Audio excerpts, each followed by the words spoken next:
We're ready now for the fifth game of the World Series, and the umpires who will work today's game are grouped around Casey Stengel back of the plate. The starting pitchers for the New York Yankees, Bob Grimm, still going on with his warm-ups, and the youngster Roger Craig, who will work for the Brooklyn Dodgers, concluding his warm-ups. The sun has favored us with its brilliant rays, and while the temperature is in the cool 60s, at least the day is a happy one.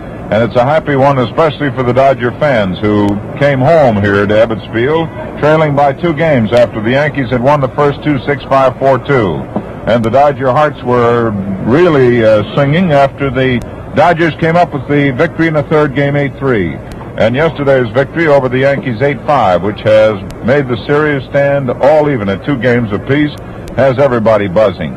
The sun is shining brightly, and the wind is blowing. It's a moderate breeze in from left field towards the plate. The lines are being marked, and in just a very few minutes, the 5th game of the World Series will be played. The New York Yankees, Elston Howard, will lead off and play left field. Irv Norn will be in center field. Gil McDougall will bat third and play third base. Batting fourth is Yogi Berra, the catcher. Joe Collins will be in right field for the Yankees and bat fifth. This is occasioned by the pull leg muscle of Mickey Mantle and the pull leg muscle of Hank Bauer. Eddie Robinson will be in first base, and he will bat sixth. Billy Martin will play second base, bat seventh. Phil Rizzuto will bat eighth and play short, and Bob Grimm, the right-hander, will go to the mound for the New York Yankees. Grimm won 7 while losing 5.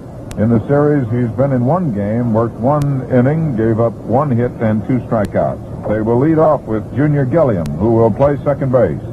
Pee Wee Reese, the captain, will bat second and be at shortstop. Duke Snyder will be in center field, will bat third. Roy Campanella will hit in the cleanup spot, batting fourth and catching. Carl Perillo will bat fifth and be in right field. Gil Hodges will bat sixth and play first base.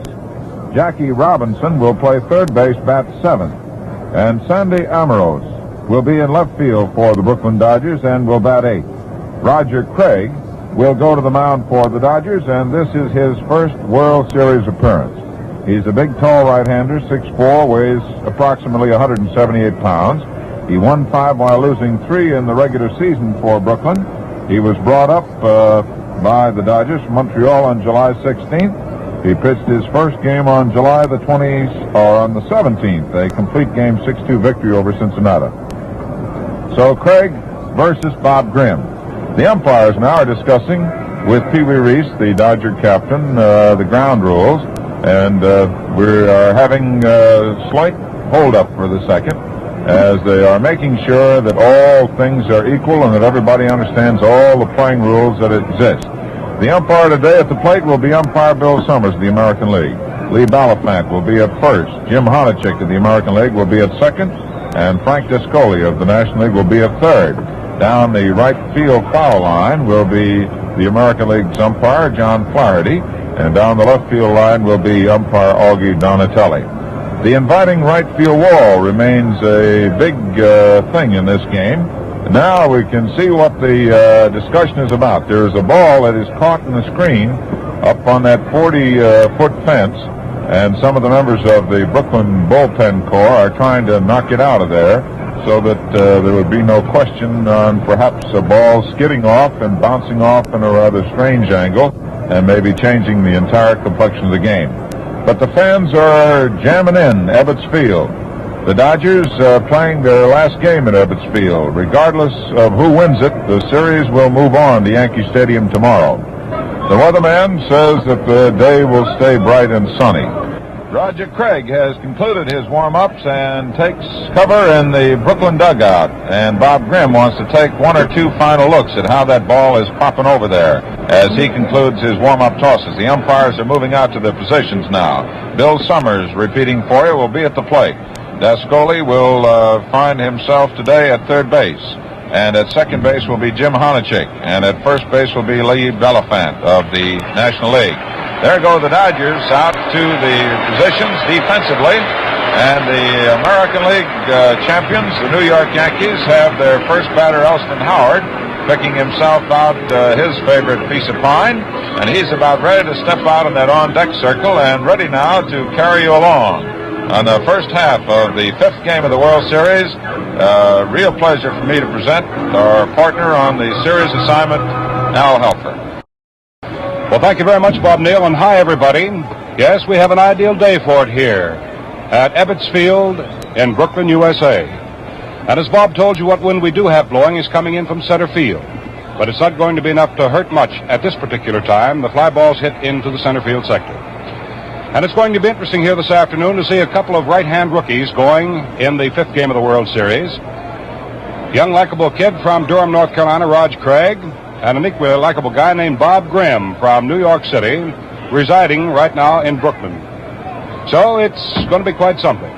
And as this game starts, we might note for you, too, that Yogi Berra will be playing in his 38th World Series game. And 38, set by a catcher, Bill Dickey, in World Series play. He'll have that record tied today.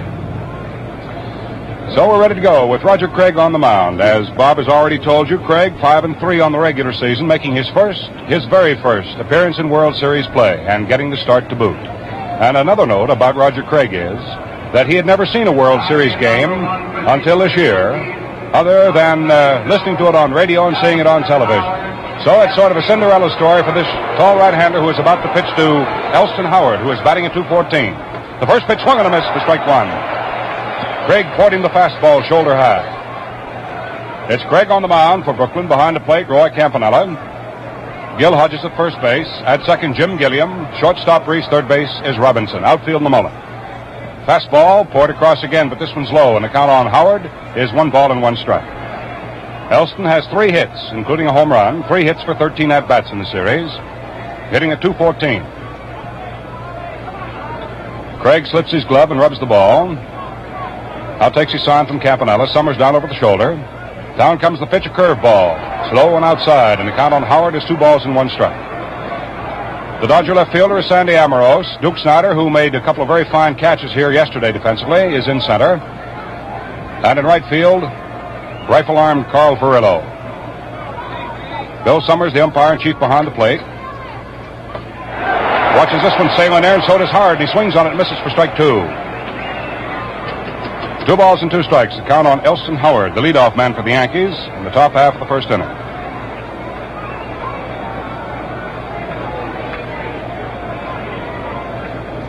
This young fella out there pitching now for Brooklyn had the second best earned run average on the Brooklyn staff this year, 2.77. Right-hander throws a curve. It snapped off outside about knee high. 3 balls and 2 strikes. That's the count on Elston Howard, the Yankee leadoff man. There are plenty of people here in the stands this afternoon, jam-packed. Series all tied at 2-2. Fastball swung and a miss for strike 3. So Howard goes down swinging, and a lusty swing it was, too. So young Craig has his first strikeout in World Series play. That'll bring up Irv Noren, who is batting in the series at 0-83. He has 1 for 12.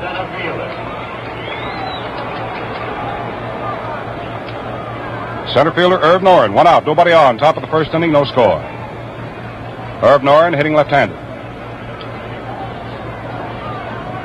He digs in about 3/4 deep at the plate with a straightaway stance to the pitcher. The outfield plays him straight away. Right side of the infield deep. Robinson playing a shallow third. Craig's fastball is low. 1 ball, no strikes. Everyone sort of sitting back with anticipation. They're expecting that this one might explode.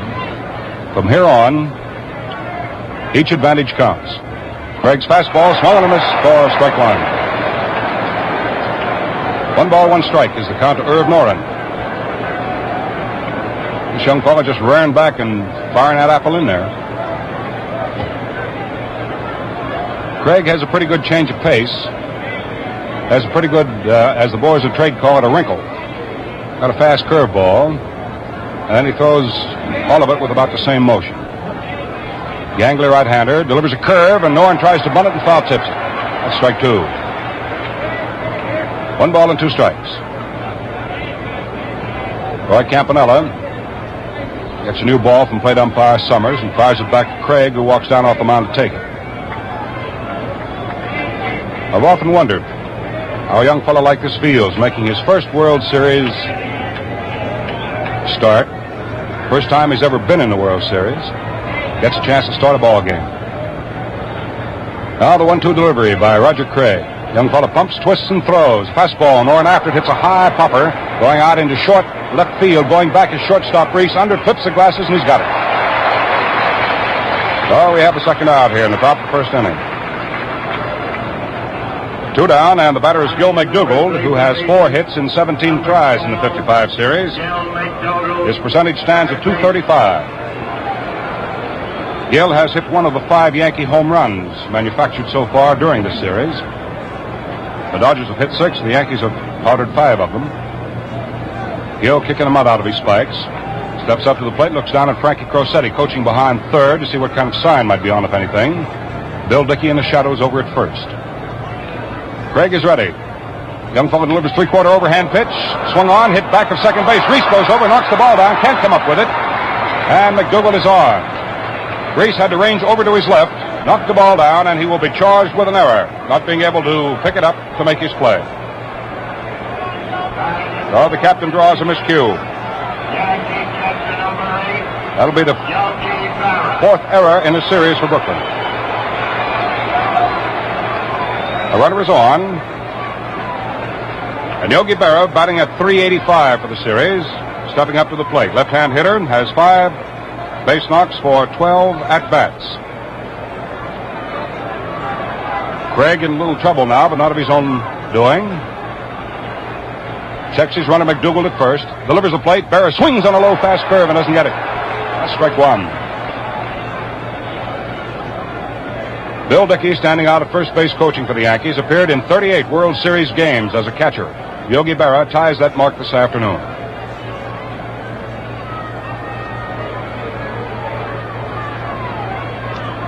Craig checks his runner McDougald, delivers the plate. Berra swings on a tight curve and off the hands and misses for strike 2.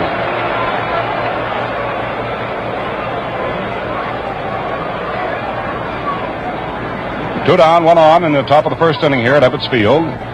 5th game of the World Series. Tomorrow, the activity will come from the Yankee Stadium. Berra waits. McDougald leads at first. Down comes the pitch. Yogi swings on it. Taps one up the first base line. Hodges has it. Tags Yogi Berra going by, and that's all. Very sure hands of Gil Hodges hold on to that ball. No runs for the New York Yankees in the top of the first inning. They had no base hits. There was 1 Brooklyn error, and 1 man was left on. So the score at the end of half an inning. The Yankees nothing, the now coming to bat Brooklyn Dodgers have nothing. Into the last half of inning number 1 of the scoreless 5th game of the World Series. Let's set the Yankees defensively. Bob Grimm, well put together right-hander, is on the mound for the New York Yankees, making his first World Series start and his second appearance here in this World Series. The rookie right-hander with a record of 7-5 on the regular season. His battery mate, the veteran Yogi Berra. At first, Eddie Robinson. At second, Billy Martin. The shortstop is Phil Rizzuto. At third is Gil McDougald. Out in left field, Elston Howard. The center fielder, Irv Noren. In right field, Joe Collins. Jim Gilliam, who has 4 hits for 14 times up in the series, batting at .286, steps in. Last half of the first inning. Now let's see what Bob Grimm is able to do. Bob pumps once, delivers an overhand fastball, and that was whistled through there to Nees for a strike, and that was a good pitch. Right on the inside corner to Nees. Bob Grimm, who was troubled with an ailing arm during the season, has certainly come back. Big curveball to Gilliam, hangs high, right up to the letters. So the count is 1 ball, 1 strike on the Brooklyn leadoff. He'll be followed by Reese and then by Snyder. Gilliam waggles that bat back and forth. McDougald comes in to play him shallow and close to the line at third. Grimm's big curveball backs Gilliam off. 2 balls, 1 strike. The outfield is fanned around the right to Gilliam, not too much, but in right field, Collins is playing deep, almost back with the red cinder track. Robinson about 2 steps off the first base line, playing deep behind first, and Martin in the hole between first and second, playing deep. The big hole in the outfield is in left center. The pitch swung on by Gilliam and missed. A strike two. Jim went after a medium-speed fastball in off the fists. 2 balls, 2 strikes on Gilliam. First man up for the Dodgers. Last half of the first inning. No score in the ball game. No base runners. Just getting underway. Each side having won 2 games. The 4 that have been played right up to this minute. Grimm's 2-2 delivery. Curveball swung on and took it up the first base line. Robinson comes in, makes the pickup, and steps over on first, and Gilliam is out. 1 away in the last of the first. That'll bring on Captain Reese, batting at .375 in the series. Number 1, Pee-wee Reese, shortstop. Reese has 6 base hits and 16 times up. He'll be followed by Duke Snyder. 1 out, bases empty. Last of the first, no score. Outfield for Reese plays him slightly shaded over to right. The big hole in the outfield is in left center. Reese can poke that ball to right pretty well. Fastball to him is taken under the knees, and that's ball 1. They tell me that Grimm will not hesitate when he's in trouble to come in with that fastball of his, particularly when his control is with him.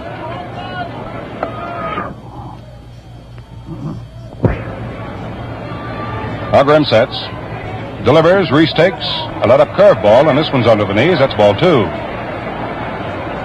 Reese checking around with Billy Herman, the coacher at third. See what kind of sign might be flashed around. Jake Fittler clapping his hands together back at first. He handles the first base traffic for the Dodgers. Rizzuto moving back a step or two at shortstop, and McDougal standing just off the bag at third. Grimm ready now. His 2-0 delivered to Reese. Fastball. This one's low. That's ball 3.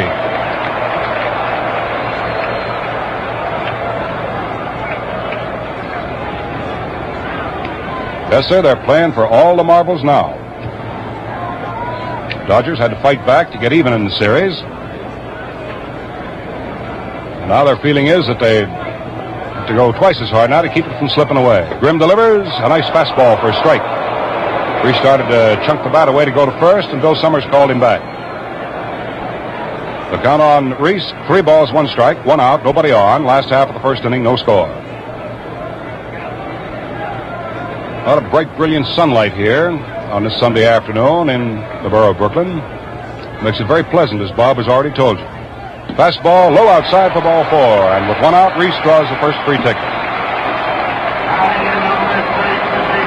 So, by virtue of the walk itself, Grimm finds himself in as much trouble as young Roger Craig had in the first inning. And Duke Snyder, who has hit 2 home runs in the series, batting at .294, 5 hits for 17 at-bats, and 5 runs batted in, is coming up to the plate.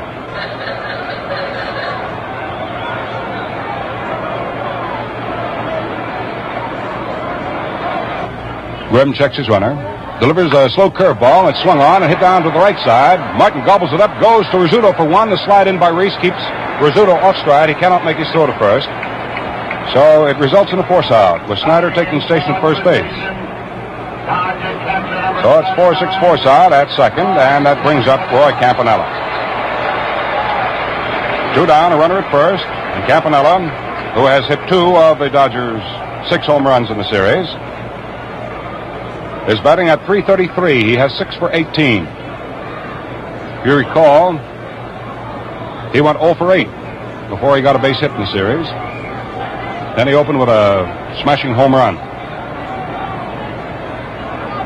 Grimm checks Snyder at first. Looks down at Campanella. Now delivers to him, and Campy takes low and outside. Ball was into the dirt. Yogi Berra came up with it nicely. 1 ball, no strikes. That's the count on Roy Campanella.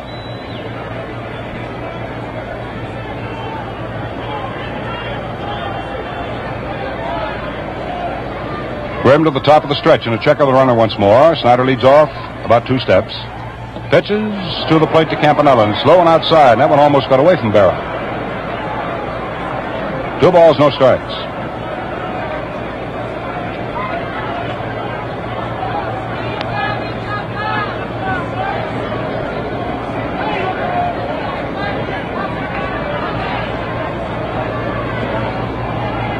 Only 4 men in this entire series have hit safely in each ball game so far. 2 on each side of the fence. Reese and Snyder have done so for the Dodgers, and Berra and McDougal for the Yankees. Now Grimm is set. His 2-0 pitch to Campanella. In it comes. Campy takes low and outside. He started to go for that one and changed his mind. Well, the count on Campanella now is 3 balls and no strikes. Last half of the first inning, 2 down, 1 on, Snyder at first. There is no score. Grimm turns his back on the action at home plate. Rubs up that ball, looks out at the scoreboard, trying to compose himself. The wind seems to have shifted slightly now and is coming in from right center rather than straightaway center. There isn't too much of it. Snyder leads off at first. Down comes the pitch to Campy, laid through there for the strike. 3-1 on Campanella.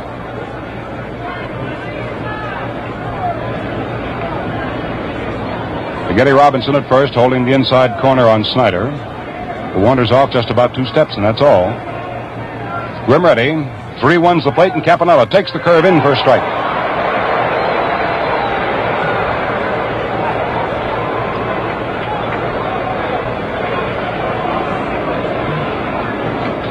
Grimm wasn't laying anything in there too good for Campy to hit at. He put a wrinkle on it. Now for the 3-2 delivery. Let's see what Snyder's going to be doing with 2 down. He may be moving. Yep, there he goes. The pitch is called strike 3. Campanella started to throw his stick away and go off the first. Summers fired up the right hand. So Grimm, like Craig, gets out of the first inning. No runs. There were no base hits in the first inning for the Brooklyn Dodgers. A walk left a man on. And there was 1 strikeout. Grimm chalks it up. So the score at the end of 1 full inning of play. The 5th game of the World Series. It is the Yankees nothing. The Brooklyn Dodgers have nothing. Coming up for the New York Yankees as the leadoff man in the second inning, the number 5 hitter in the order, Joe Collins. A guy who can break a ball game up for you in a twinkling of an eye. Joe, in this series, hit a pair of home runs for the New York Yankees. Joe Collins, right fielder. Those are the 2 hits he has for 8 tries. He's batting at .250. He'll be followed by Eddie Robinson and then by second baseman Billy Martin. Roger Craig fires the first pitch into this left-hand hitter, and it's outside for ball 1.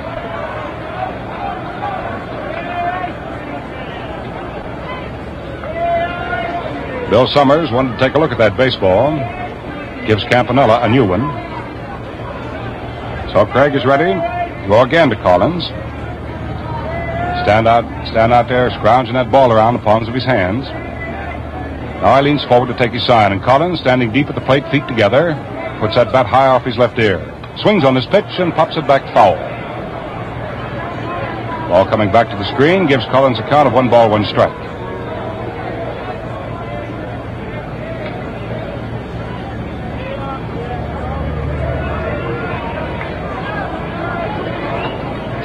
Yes, sir, there are 18 pretty grim-lipped guys out on that field this afternoon. Each one of them out there with a purpose. Craig chewing gum a mile a minute. Pumps once and delivers 1-1. His curved ball hangs high up at the shoulder and outside for ball 2. 2-1 on Collins. First batter up for the Yankees here in the second inning. No score. Outfield fanned around to right and playing deep for Collins. Right side of the infield deep. Fastball, and Collins peels this one back foul to the screen for strike 2.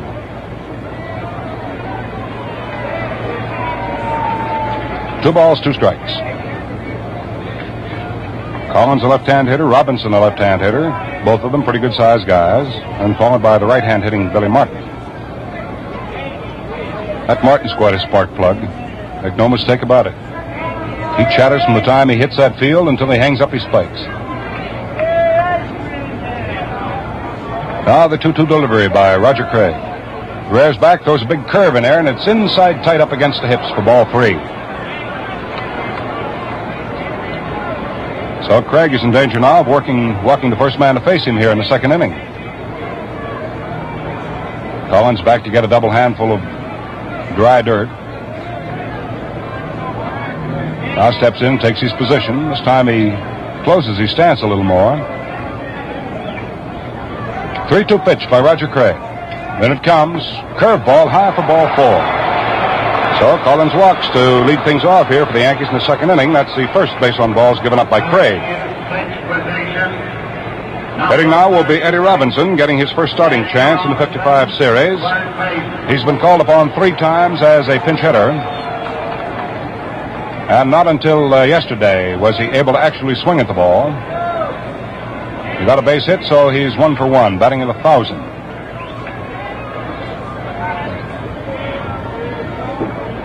Big Robbie moving in. Big good-looking fella. Leans over the plate. Craig offers him a curve, and it's into the dirt on the inside for ball 1. When this Robinson gets that bat back on his shoulder, peers up the alley at the pitcher, just looks as though he's saying, "Go ahead, boy, put it in there. Go ahead, dare you to." He's that belligerent looking. Craig checks his runner, delivers. Robinson takes, shaded off outside for ball 2. It's a fastball. Collins at first, nobody out, top of the second, no score. Robinson the batter with a count of 2 balls, no strikes.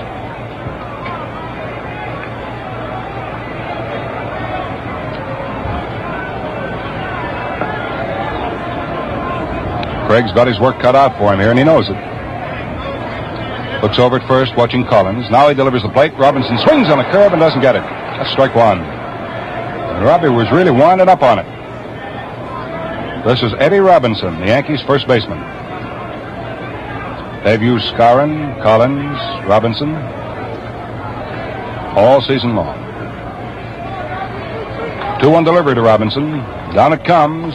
It's taken outside and high for ball 3. So Craig has gotten himself behind to Eddie Robinson. It's always pretty tough getting behind to these big fellas who can lose that ball for you. It means you got to come in for something at least good enough to get it over. These fellas are always waiting to jump on it. Now the 3-1 delivery. Collins leads off first. There he goes. The pitch is swung on. There's a drive hit into right field. It's starting to curve now. It's going foul and into the spectators. So they were playing hit and run on young Craig. The result is a 3-2 count now on Robinson, and Joe Collins has to come all the way back. Talking about Collins, here's a little oddity for you. Collins has scored 6 times on 2 hits, twice on home runs and 4 times on walks. Every time he's walked, he's scored. Well, we'll see whether history repeats itself or not. So far here at Ebbets Field, it's scoreless. We're in the top of the second. Nobody out. Collins at first. 3-2 count on Robinson. And Roger Craig, the Durham, North Carolinian, out there shaking off Roy Campanella. Now the kid's ready. Whirls, throws to first. Not in time. Collins has to come back in on his hands and knees. Now he takes his lead again. Craig ready. 3-2's the plate as the runner breaks. Pitch swung on and fouled back to the screen. The count holds at 3-2.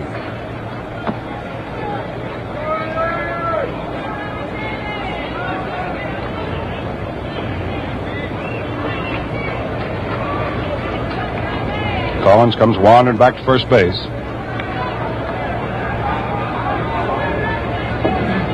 Now Joe takes his lead. Hodges holds the inside corner. Robinson looking around, see if all hands are ready. They are. Now he takes his stance at the plate. Craig is also ready. Looks over at Collins, checks him. Goes to the top of the stretch, delivers as Collins breaks. The pitch is inside and low for ball 4. Collins then slows up, moves into second as Robinson takes station at first. And that's going to be a signal for some activity down in the Brooklyn bullpen. As Craig walks a pair here in the second inning with nobody out. Number 1, Billy Martin. Billy Martin comes up now. Billy has driven in 3 runs in the series so far. He's had 5 base hits for 14 at-bats, and the right-handed hitter is going along at 3.57. So the Yankees have a pretty good-looking threat brewing here as Don Besant gets up and starts to throw down in the Brooklyn bullpen.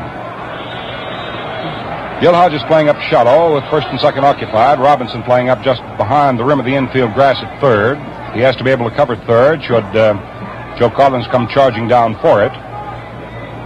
And still he has to be up far enough should Martin try to bunt to move the runners along to get them in better scoring position. So we shall see what we shall see. Craig is ready. checks his runners, delivers a plate. Martin swings on this pitch and lifts a high fly ball down the left field line. That's starting to curve now and goes into the stands out of play. So there was no bunt on that one. Martin had the green light to go ahead. Now he's counted strike one.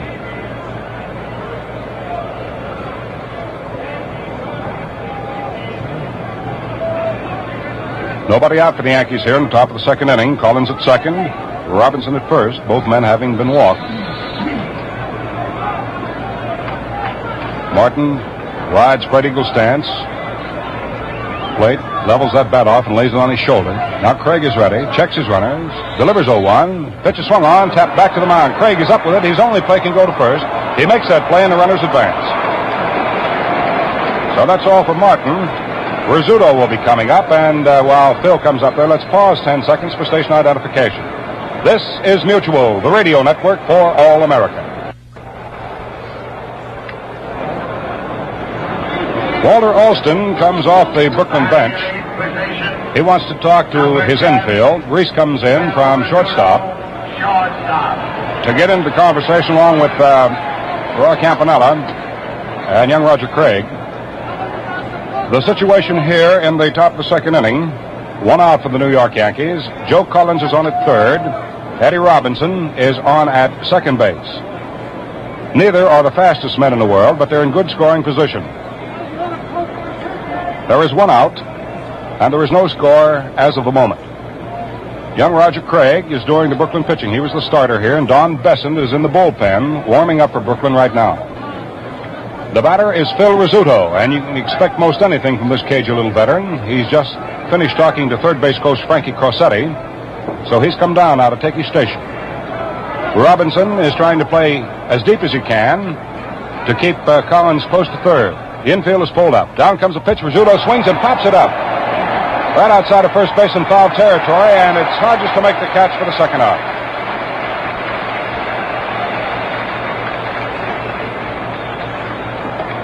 Now it's up to Bob Grimm. That was the big important out for young Craig to be getting here in the second inning, should he want to remain alive in this game. Now it's up to Bob Grimm.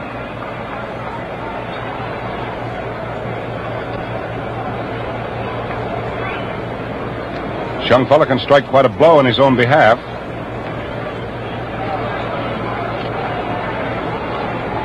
His right-hand hitter stands straight away, wide, spread apart. Swings on the first pitch and doesn't get it as Craig offered him that little curveball. Strike one.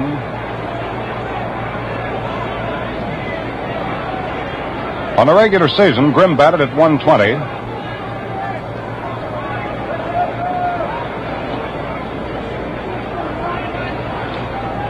Craig ready, serves up to him. Fastball swung on and trickled off foul off the third base line.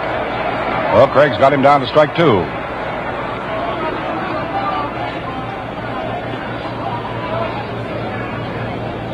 Two down in the top of the second inning. Roger Craig walked the first two men to face him, Joe Collins and Eddie Robinson. Then he got Martin and Rizzuto, and now he's working to Grimm. There's no score in the ball game. Dodgers playing their normal positions, normal depth on the infield. Down comes the pitch. Swung on. There's a bounding ball to third. Robinson up with it. Throws to first in time, and Craig's out of the inning.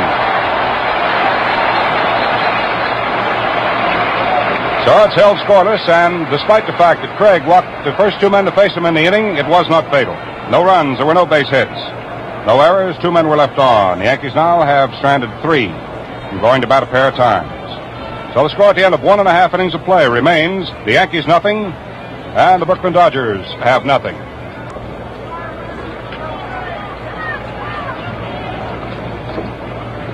Well, I think we can all see by the way these boys are going at it here this afternoon that they all realize the big blue chips are down. They're playing it right down to the hill. The Yankees had a pretty good opportunity in the second inning and weren't able to cash in. Now let's see what the Dodgers are able to do in their half of the second, with Carl Furillo, Gil Hodges, and Jackie Robinson coming up in that order. Bob Grimm, who had to see the Yankee scoring threat go over the boards and help do so himself, will pitch to Furillo, who is batting at .353. Karl has 6 base hits and He's been up 17 times, has 1 home run. Grimm ready. Throws fast curveball. It backs Furillo away from the plate. That's ball 1.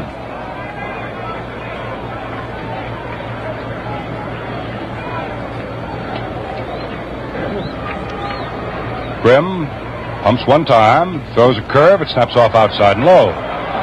2 balls, no strikes. The count on Carl Furillo, hitting number 5 in the Dodger order. Then comes Hodges, who is on deck right now. Curveball, swung on line, right to McDougal. Right in his tracks. Gill flags it down, so there's the first out. Batting in 6th position. Gil Hodges is hitting a .250 in this series. He has 4 for 16. Has 1 home run.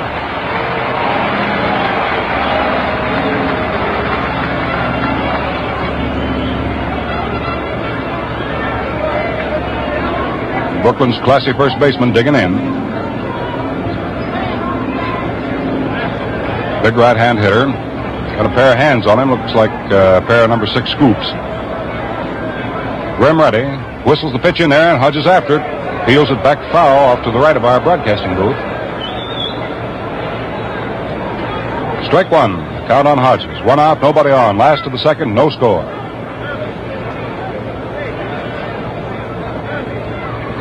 Neither pitcher has given up a base hit to the opposition as yet. We've had only 1 miscue of field, and that's on the Dodger side of the fence. But it didn't hurt as far as the scoring column is concerned. Down comes the pitch to Hodges, right under the chin. 1 ball, 1 strike.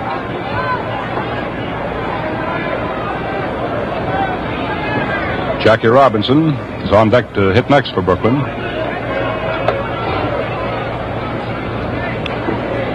Grimm taking his sign from Barrett deliberately. Pumps 1 time, delivers an overhand curve. It's ripped into left field for a base hit. Oh, Hodges is on. He makes his turn at first base. Elston Howard up the ball, fires it into shortstop Rizzuto, and Hodges is content with a single. Jackie Robinson gets a round of applause.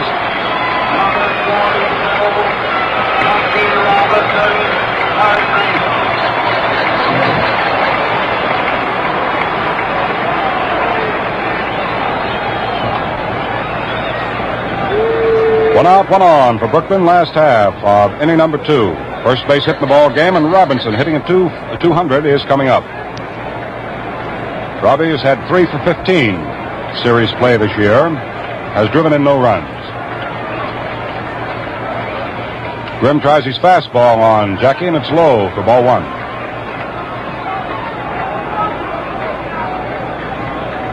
Big Eddie Robinson holding first base against Gil Hodges. Gill standing there with hands on hips, waiting for Grimm to climb up to the top of the mound before he takes his lead. Now he takes that lead. Grimm is set, checks his runner. Overhand curveball. Robinson hits a line drive to Rizzuto. A quick throw over to first base, not quite in time. Almost got it, Hodges, but not quite. Boy, that Rizzuto can get that ball away in a twinkling of an eye. Well, we have the second out. Batter is Sandy Amorose. Sandy's played in a couple of ball games now. He's had 2 base hits for 4 times up, batting at .500. Has 1 run batted in. Left-hand hitter with a straightaway stance. From it keeps waggling that bat back and forth. Grimm is ready, checks his runner.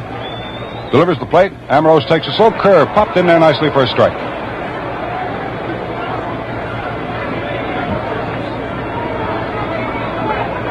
So far, it's been quite a duel between Grimm and Craig.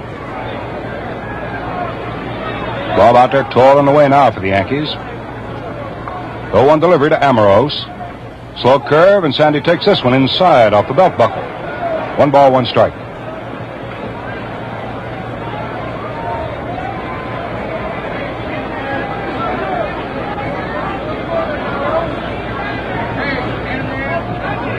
Grimm taking time to massage the ball.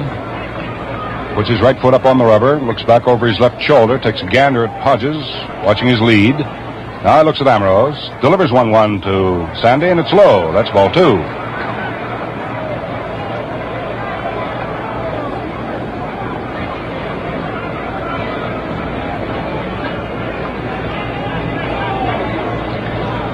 So far, no score in this one. Last half of the second, 2 down, 1 on. We've had only one base hit in the ball game, and the guy at first base, Gil Hodges, is a fellow who had the base hit, single to left. 2-1 delivery to Ambrose. Curveball, and Ambrose swings on it, gets a hold of it. There's a pretty well jolted ball going deep into right field. It is over the screen, out on the Bedford Avenue for a 2-run home run for Sandy Ambrose.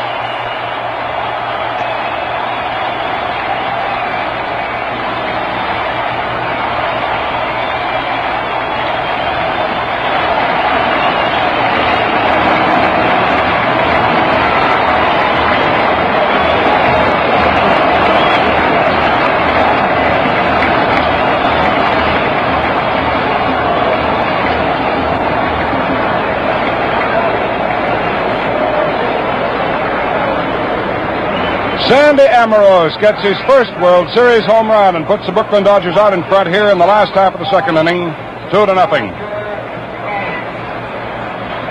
That will be the 7th home run in this series for the Brooklyn Dodgers. Up at the plate now is Roger Craig. Tall, skinny right-hand pitcher, swings on the first one, doesn't get it. That's strike one.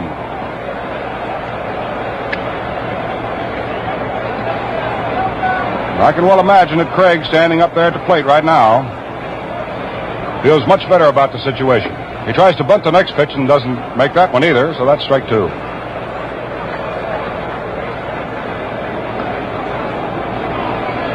Fans are still buzzing. Little Sandy Ambrose. It's not much bigger than a half a pound of soap after a hard day's washing. The curveball inside off the chest. Craig gives him ball 1. 1 ball, 2 strikes. So there's some Dodger power here popping out where actually it has been least expected. Tail end of the batting order. Sandy Ambrose sitting in the number 8 spot, manufacturing a 2-run homer. Grimm delivers. Craig backs off McCurve in off the shoulder. 2 balls and 2 strikes.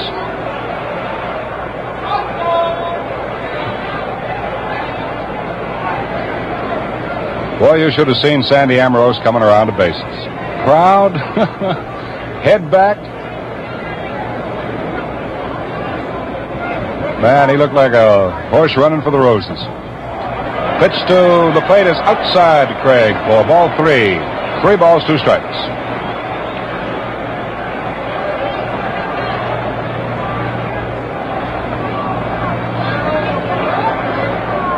Grimm comes down to Craig 3-2, high and outside for ball 4. So he walks his opposing moundsman.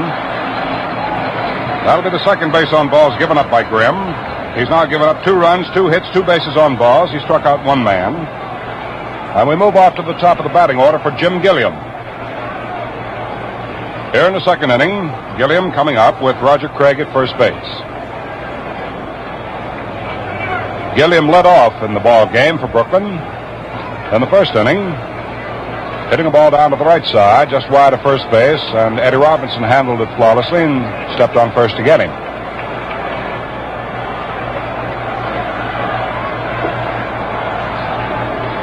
Grimm sets, checks his runner, Craig, delivers the plate. Gilliam, hitting left-handed, takes a let-up curve in there for a strike.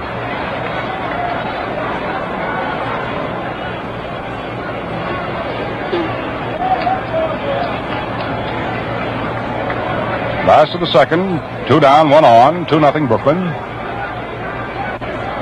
Bob Grimm ready. Looks at Craig at first, feeds the plate a fastball, and it's over right at the knees for strike 2. No balls, 2 strikes on Jim Gilliam.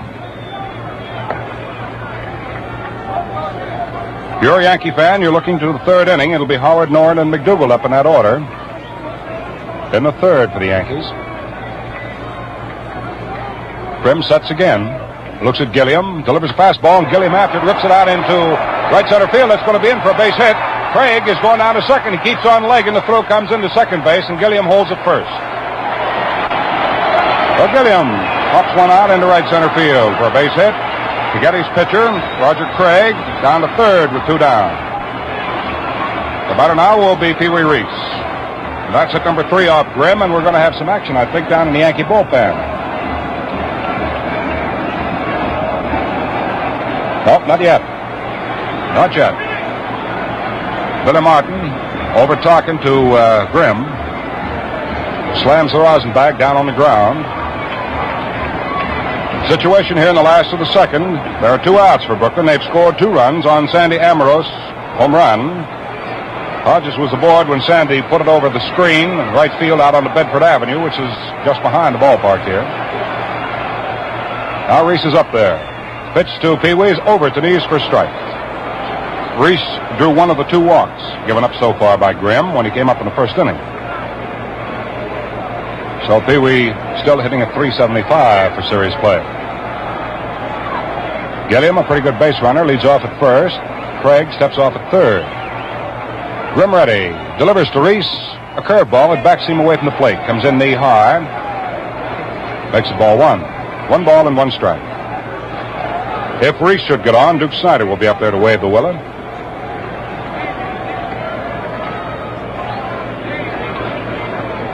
They're squirming around down at Yankee bullpen now. So far, no one has gotten up to throw, but they're sort of moving and fidgeting. Grimm ready. So is Reese. The runners lead. And down comes the pitch.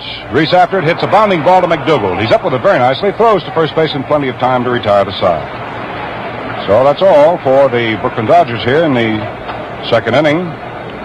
But they do break the ice, picking up 2 runs on 3 base hits. There were no errors, and 2 men were left on. So the score at the end of 2 full innings of play. The Brooklyn Dodgers now have 2, and the visiting New York Yankees have nothing. With the band playing in the background here at Ebbets Field, they're hooping it up a bit. We go to the top of the 3rd inning and the top of the Yankee batting order for Elston Howard. He'll be followed by Irv Noren and then by Gil McDougal. Roger Craig back to the mound to work his 3rd inning in World Series play. Finds himself ahead by 2 runs. Elston Howard came up in the 1st inning, and Roger Craig on fastballs and a fast curve struck him out. So he's 0 for 1.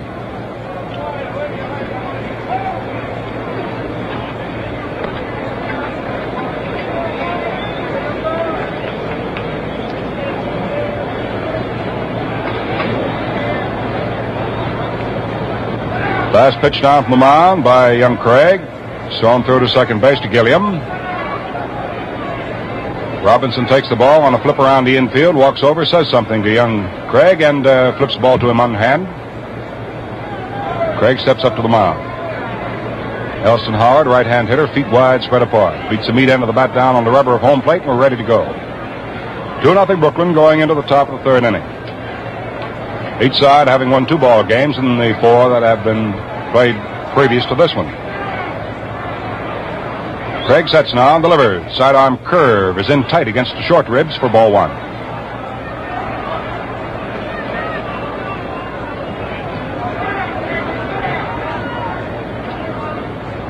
Craig right back. Overhand fastball, and this one's at the knees for strike 1. 1 ball, 1 strike on Elston Howard.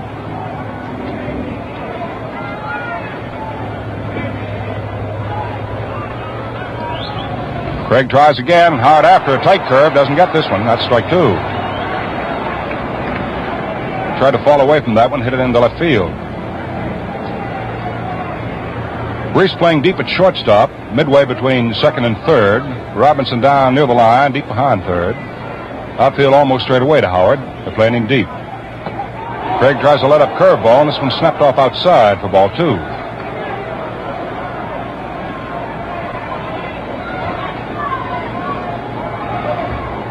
Bill Summers, the plate umpire, for this 5th game of the series. Looking down over the shoulder of Campanella now as Craig serves 2-2. Howard swings and misses for strike 3. I don't know what that Craig saw on, but Howard was really going for it. Threw him a little break and stuff, and it was enough. That's the 2nd strikeout for Craig. Victim both times has been Howard. Irv Noren popped to shortstop back on the left field grass in the 1st inning. Reese handling. And now the left-hand hitter steps up for his 2nd at-bat in this game. He's had 1 base hit and 13 times up. Series.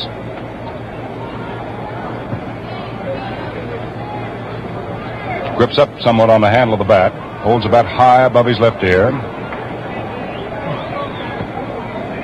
Craig's first pitch is under his knees for ball 1.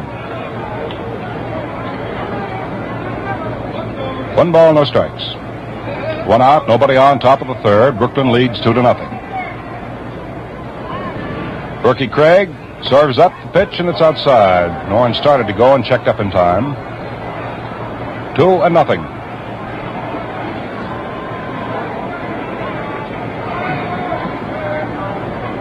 More people sitting on the edges of seats here this afternoon, rubbing their hands together. Thank goodness.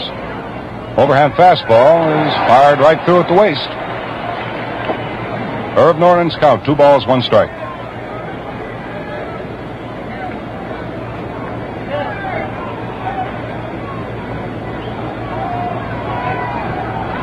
Noren pushes that bat away from him and holds it high. Craig comes in with a fastball that's laced out into left field. Sandy Ambrose over to his right. Gathers it in for out number 2. Line drive to the left fielder, and that'll bring on Gil McDougald with the bases empty and 2 down.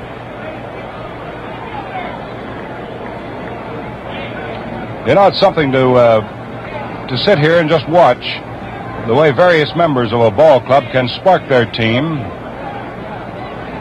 at a given interval. Fellows like Rizzuto and Reese, Martin, Hodges, Robinson. At any given time, they may be able to come up with just the right thing to say to the guy upon whose shoulders the pressure has been centered. Craig delivers a high curve to McDougald for ball 1.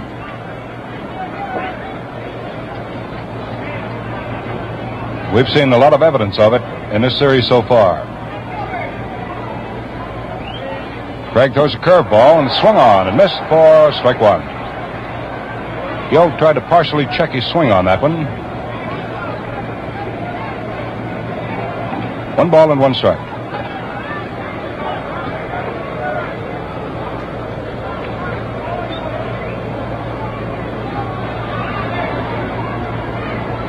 Craig throws a let-up curveball. It's hit on 3 hops to short. Reese comes up with it, fires across to Hodges in time, and McDougald is out. So the Yankees go away quietly here in the 3rd inning. First time they've gone down in apple pie order. Nothing across, and the score at the end of 2 1/2 innings of play remains Brooklyn 2, and the Yankees have nothing.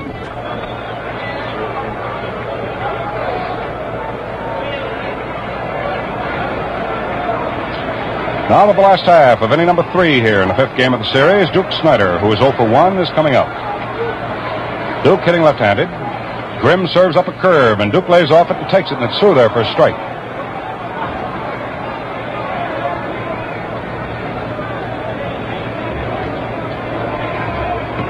Snider forced Reese at second base in the 1st inning for the 2nd out in the 1st inning. Bob Grimm getting ready. Young fireballer throws the fastball, and it's over for strike 2.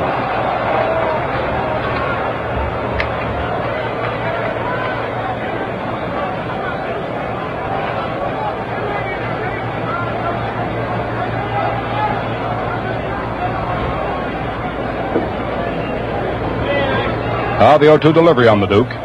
Overhand fastball. It's a little high. 1 ball, 2 strikes. Just the start of the last half of the 3rd inning. Brooklyn leads it 2-0.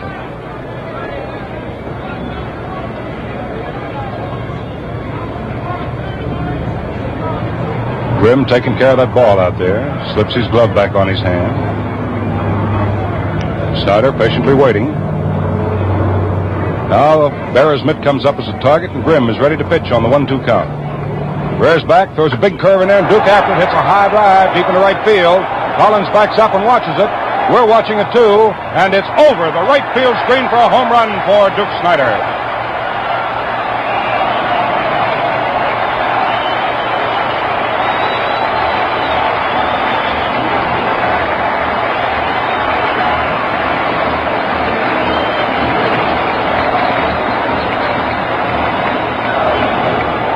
Duke Snider hits his 8th World Series home run. And oddly enough, it's the 8th home run in this series for the Brooklyn Dodgers. And they move out in front now, 3-0. That'll be the 6th run batted in for Duke in the series, hit number 4 and run number 3 off Grimm. So the parade of power continues. Roy Campanella is the batsman. He was called out on strikes to retire the side in the first inning. Takes a fastball laid across the chest inside for ball 1.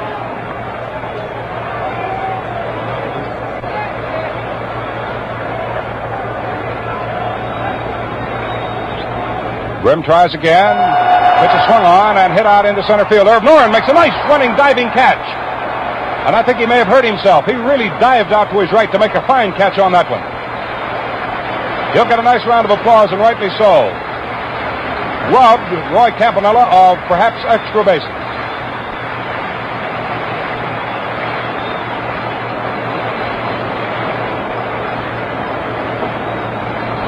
Boy, that Irv Noren really came out of nowhere for that one. He had to dive. That was the only way he could do it. The batter for Brooklyn now is Carl Furillo.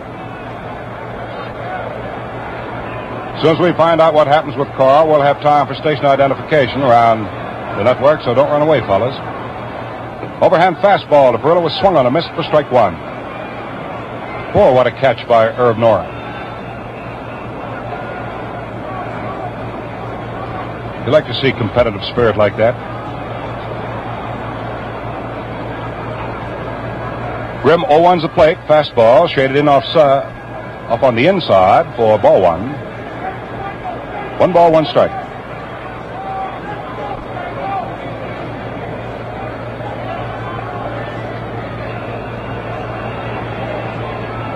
Carl Furillo leaning over the plate. He's 0 for 1 today. Hit a ball well, but lined it right to Gil McDougald in the second inning. Watches a curve break in there nicely for a called strike. That's the second one. 1 ball, 2 strikes on Furillo, 1 out. 1 run has been scored here in the third, and Brooklyn leads it 3-0. Home runs have accounted for all of the Brooklyn runs. Hodges was on when Amorose unloaded his first World Series home run, which came in the second. Then Snyder added to it in this inning. Pitch to the plate is high to Furillo, right up to the face. That's ball 2. 2 balls and 2 strikes.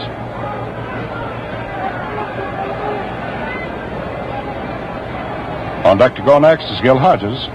He got the first base hit in the entire game when he singled to left field in the second inning. Now the pitch to Carl Furillo. Grimm taking time, and Carl calls for time and backs away for the moment. Now he's back in. Bill Summers says, go ahead, Grimm, and make your pitch. Here it comes. Curveball swung on a miss for strike 3. So before Hodges gets up there now with 2 down, let's pause 10 seconds for station identification. This is Mutual, the radio network for all America. 2 down, the base is empty, and Gil Hodges standing in. Last half of inning number 3. Brooklyn leading 3-0. Grimm delivers a fastball and drills it through at the knees for strike 1.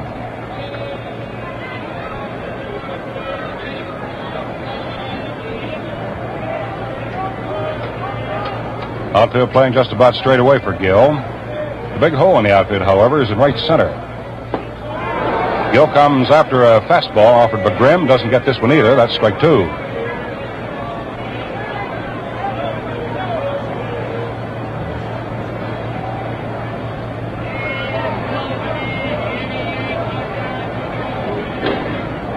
Berra hangs out the sign. Grimm signs for it. 0-2 pitch, big curveball, snapped off low and outside. 1 ball and 1 strike. 1 ball and 2 strikes. 2 down in the third, the base is empty.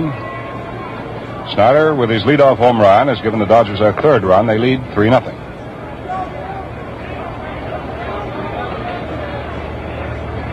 Grimm pumps, delivers 1 and 2 to Hodges. Curveball, and Gil swings and misses for strike 3. Very nice curve snapped off the end of the bat.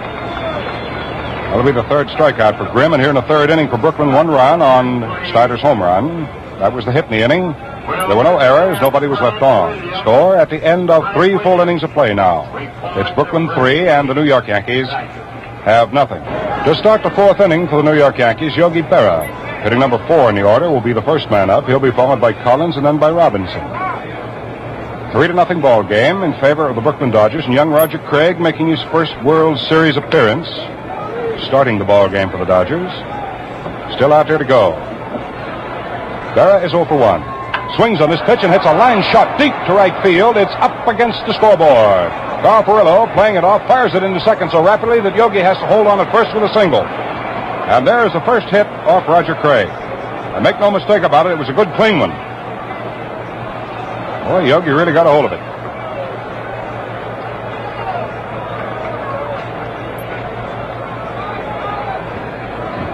Joe Collins was walked in the second, so he's coming up for his first official at-bat now.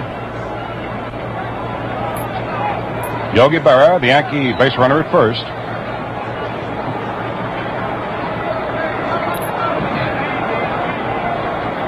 Now, if young Craig had any pressure on his shoulders, worrying about a no-hitter, he can forget about it. Berra leads off first. The pitch to Collins, inside and low, fastball. 1 ball, no strikes. Top of the 4th inning. Brooklyn leading, 3 runs, 4 hits. Yankees, no runs, 1 hit. Craig checks his runner, comes to the plate with a curveball, and Collins backs off and takes that one inside off the hips for ball 2. Jackie Robinson comes over from third to have a word or two with this rookie right-hander. Collins obligingly stepping away from the plate to get a handful of dirt, kick the mud out of his spikes. Count on Joe, playing right field for the Yankees this afternoon. Count on him is 2 balls, no strikes. 1 on, nobody out, top of the 4th inning. Yogi Berra leads at first. Pitched, Collins swung on, hit back foul, right to the screen. 2 balls, 1 strike.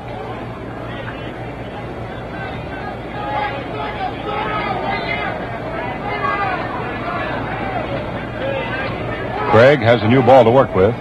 Looks over to see how far Yogi Berra has moved off first. And he sees with this left-hand hitter up there that Hodges moves back to his fielding depth. His pitch is made and swung on and missed for strike 2. Joe almost went down to his knees when he didn't connect with that one.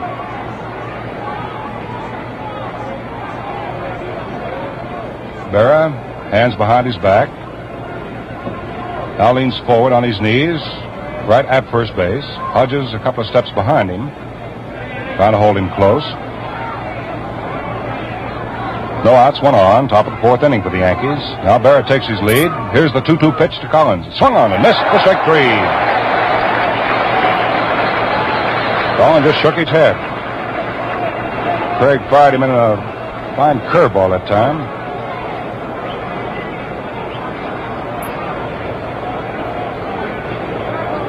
That's 3rd strikeout for Roger. The batter is Eddie Robinson, whom he walked in the 2nd inning. So he'll face the big left-hand hitter again with Yogi Berra at first and 1 down. Score 3-0, favor Brooklyn. Craig's all set now. Checks Yogi once more at first. Delivers the plate, and Robinson swings and pops a foul back to the screen. Right up over our Gillette microphone. That's strike 1.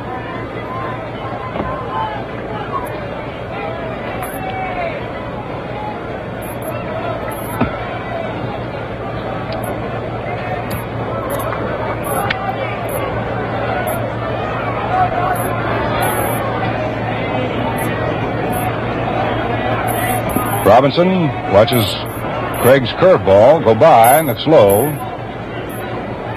Down on Big Eddie, 1 ball and 1 strike. 1 out, 1 on, top of the 4th. Yogi Berra getting the first base hit off Craig. Line smash to the scoreboard in right center field. He's on at first base and leading off right now. 1-1 pitch. Robinson doesn't offer, and the pitch is outside. 2-1.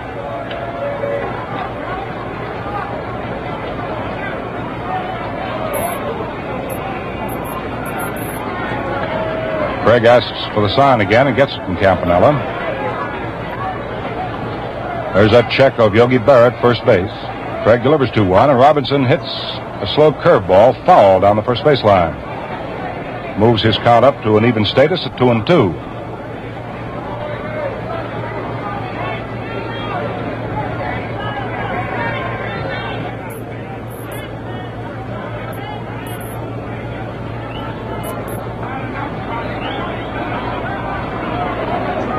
Now Craig's all set again, so is Robinson. Berra starts his lead again at first base. 2-2 count on Robinson. Pitch is in, and Robinson takes it right off the fist, but inside tight. 3 balls, 2 strikes.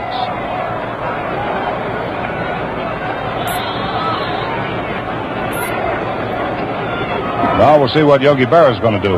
Whether they're going to have him running, or whether he's going to be holding up.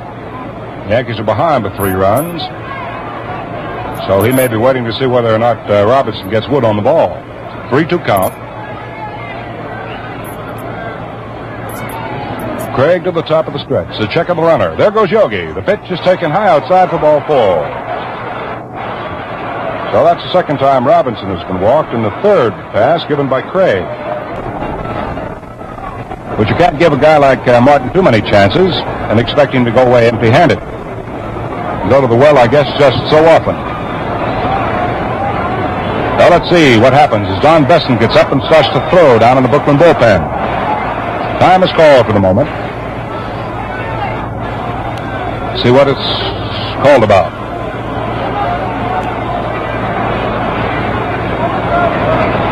Some discussion there at first base with Eddie Robinson and Bill Dickey. Now time is called back in. Runners at first and second, 1 out, top of the 4th inning. Brooklyn leads 3-0. Yogi off second. Down comes the pitch to Martin. Swung on a miss. 4, strike 1. He went after a tight curve right up to the letters.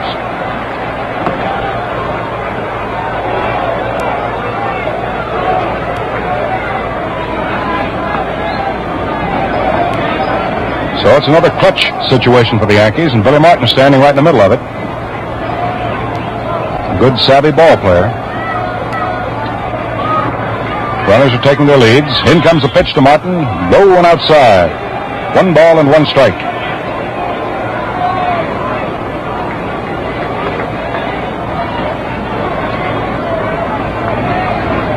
Craig taking plenty of time as he gets his sign. Looks back over his right shoulder, checking Berra at second. Then delivers to the plate. A soft curve swung on by Martin. Looped out into left field. It's going to be in there for a base hit. Here comes Sandy Ambrose up with the ball. Makes his throw into the plate. Yogi Berra comes in to score. And Eddie Robinson goes to second. Now it's 3-1. Billy Martin comes through. A looping fly ball to left for a single to drive in his 4th run in the series. That's hit number 2 and run number 1 off Roger Craig. So the tying runs are on now for the Yankees. Martin at first, Big Eddie Robinson at second, and the batter due up is Phil Rizzuto, but it's not going to be Phil. It's going to be Big Moose Skowron. And Jerry Coleman gets off the Yankee bench to start warming up to take Rizzuto's place of field in the last half of the 4th inning.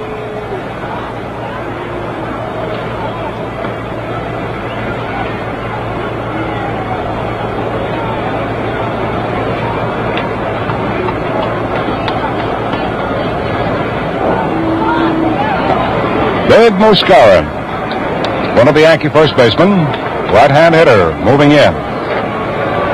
Skowron didn't play yesterday. He pinch hit in the 8th inning and flied to center field. But he was in the Yankee lineup for the 3rd game of the series. He got 2 base hits for 4 times up. He got a double and a single. Down in the bullpen for the Brooklyn Dodgers, left-hander Karl Spooner has joined Don Besson on the firing line. So we got the situation moving here. 3-1. That's the score. The Yankees have broken the ice as far as they're concerned here in the 4th inning. Runners at first and second. 1 out. Craig delivers to the pinch hitter Skowron. It's low for ball 1.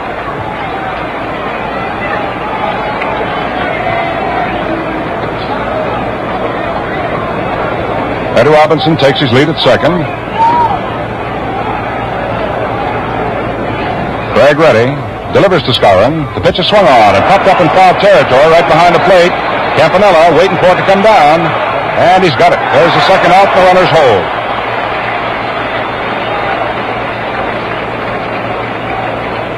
Two down in the top of the 4th. And the batter is Bob Grimm. And will Grimm come up to bat for himself? Let's see. He may or he may not. All depends. Yep, he's going to come up and bat for himself.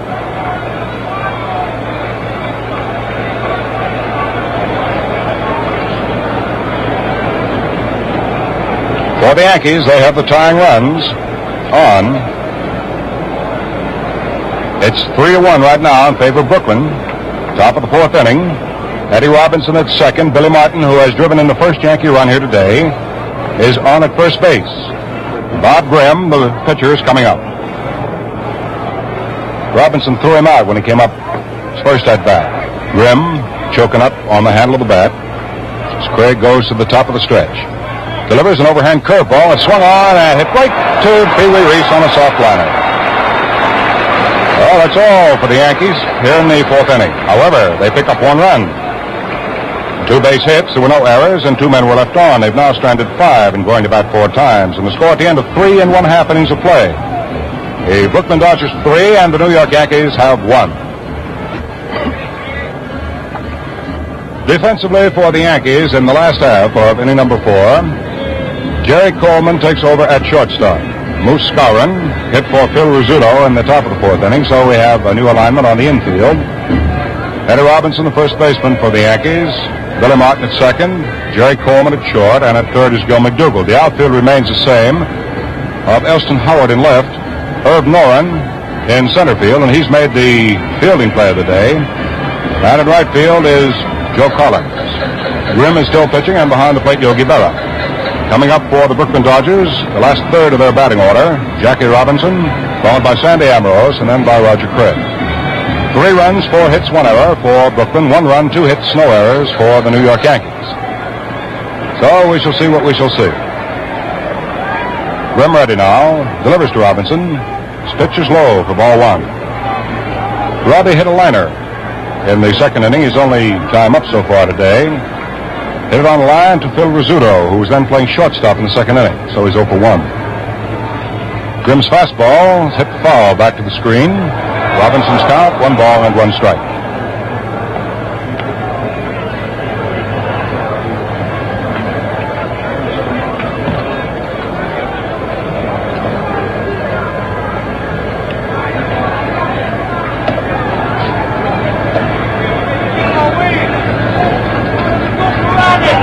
Grimm sets his 1-1 pitch, an overhand curveball bites into the dirt, and Robinson takes the count of ball 2. 2 balls and 1 strike. Last half of inning number 4. 5th game of the 55 World Series. This is the advantage game for either team, the team that should happen to come up with it. Fastball to Robinson is under his knees. His count is 3-1.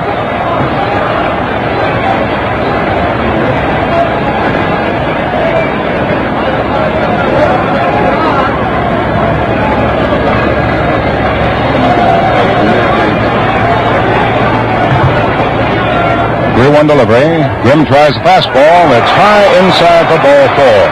So Robinson draws a walk to open the 4th inning. That'll be the 3rd base on balls, surrendered by Grimm. Sandy Ambrose comes up there. He turned out to be a slugger in the 2nd inning, but he hit a 2-run home run to get the Brooks out in front 2-0. He has 3 runs batted in the series now. Little left-hand hitter. Grimm pitches him a curveball. It's over for a strike. McDougal is playing a shallow third up on the rim of the infield grass with this left-hand hitter up there. The right side of the infield deep, particularly Martin in the hole between first and second. Now Billy comes up a step or 2, play on the skin surface of the infield. Robinson holds the inside corner on Robinson. In comes the pitch, swung on by Sandy and missed the strike through. He went after a low curveball. No balls, 2 strikes. Jackie Robinson, the base runner at first. Eddie Robinson, the first baseman, holding against him.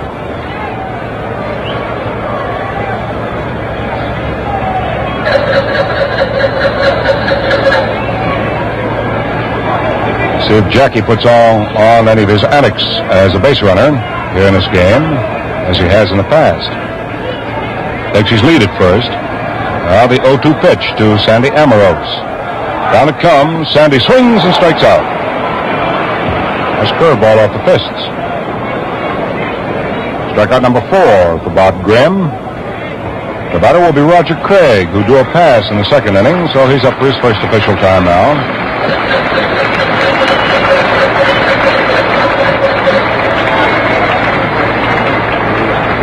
Roger Craig drawing his round of applause.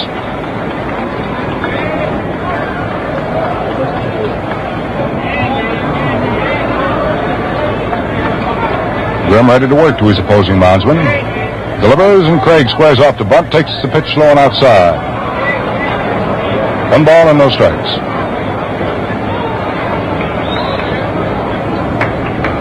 Of course, the Yankees are expecting Craig to try to sacrifice the runner along, give Gilliam a chance to drive him in. Robinson takes his lead, first base. See if Craig squares off again. They expect him to. He does, and pushes the bunt, but it's foul. Off to the right of the plate, goes back into the crowd. Out on Raj, 1 ball, 1 strike.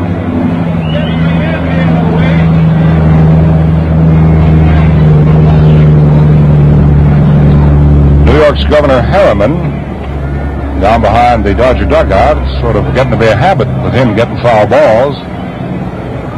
He got either 1 or 2 yesterday, and he's just picked up 1 today. Very careful there, Mr. Harriman. He'll be signing you to a contract. The 1-1 delivery now on Roger Craig. Again, he squares off the bunt. This time the pitch is high and outside, so he bluffs it and takes it. 2-1. Count on Craig.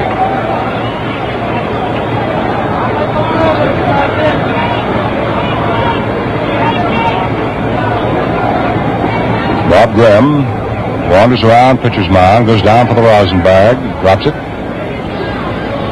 steps back up, hides that ball behind his right hip, looks over at Robinson. Jackie taking about a 2-step lead. Now Grimm is ready. Delivers 2-1 to Craig, who this time does push the bunt up the first base line. Grimm's going to have to handle it, and fires to Billy Martin, who covers, and he's firing the ball over to Coleman, who cannot hold it, and Robinson, who had Buff going to third, must go back to second. So the sacrifice works. That's what it really amounts to. But young Martin, playing heads-up ball, tried to fire to Jerry Coleman to get Robinson, who had made his turn at second and was bluffing going on to third. Give that Robinson an inch, he'll take a mile. Martin's hurried throw on an off-balance, so it was. Went behind Coleman and out into left field, but Elston Howard had backed up the play, so Robinson could go nowhere. Oh, we have the second out. Ooh, we'll see a lot of things played down to the teeth in this series. Jim Gilliam's the batter now.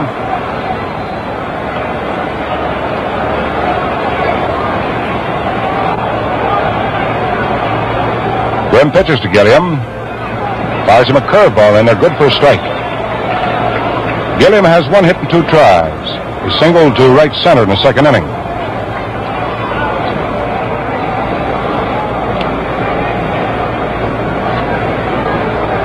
Three to 1 the score in favor of Brooklyn. Robinson is the base runner at second with 2 down. Grimm delivers to Gilliam a soft curveball. It's hit off the rubber of home plate and trickle up toward the third base side. Off is McDougal to grab it and fire to first, and Gilliam is out. So that retires the side here in the 4th inning. The Dodgers do not score. No runs, there were no base hits. A walk, left a man on. Robinson died at second base. 4 men have been left on now by the Dodgers, and at the end of 4, the score, the Brooklyn Dodgers 3 and the New York Yankees have 1. Right now, it's the top of the 5th inning with Elston Howard standing in. Craig comes down with a fastball, and it's outside and low for ball 1.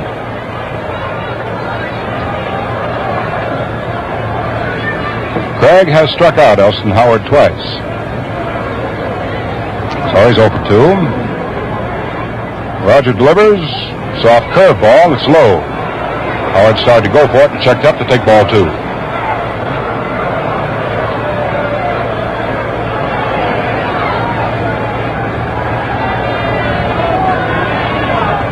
Craig throws a curve and picks up the outside corner to knees. So Howard's count moves off to 2 balls, 1 strike.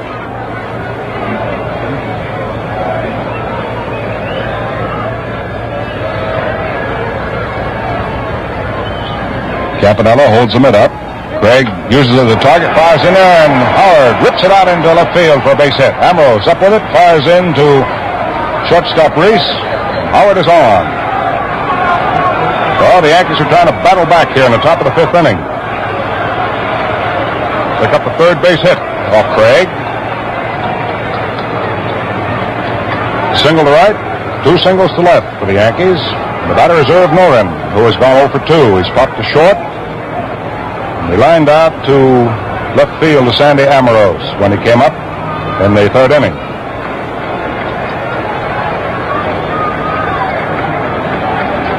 Activity down in the Brooklyn bullpen. Don Bessent, left-hander Carl Spooner. Craig's fastball is in off the knees to a left-hand hitter for ball 1. Robinson moving over from third to have a word or two with young Craig.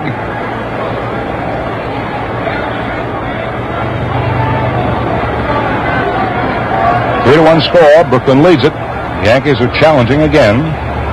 Howard leads off first. Pitch is made to the plate. Nolan swings on it and pops it up in foul territory. Coming back deep of the screen is Campanella. Can he get it?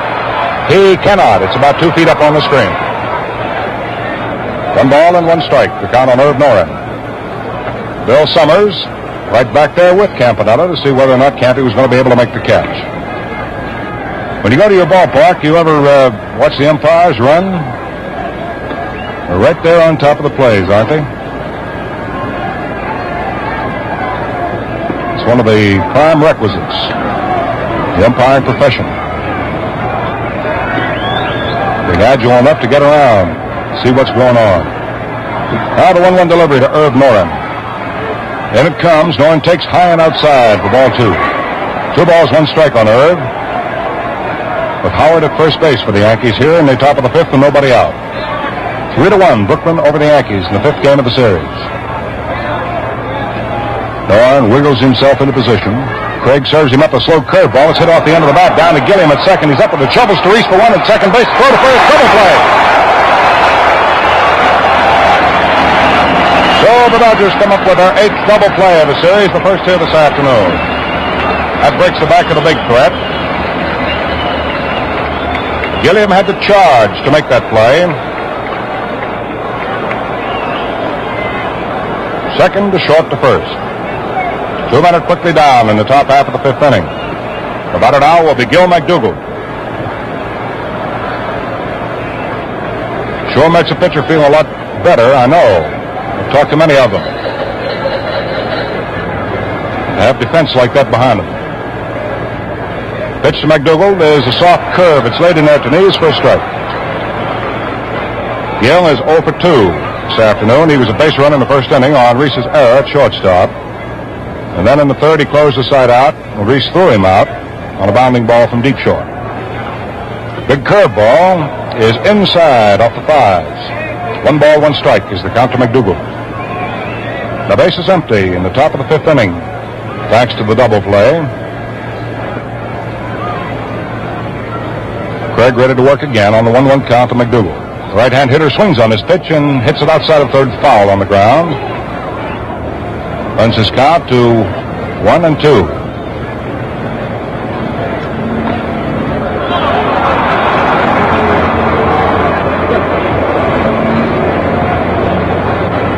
Now with the ball, Roger Craig is all set and ready to go.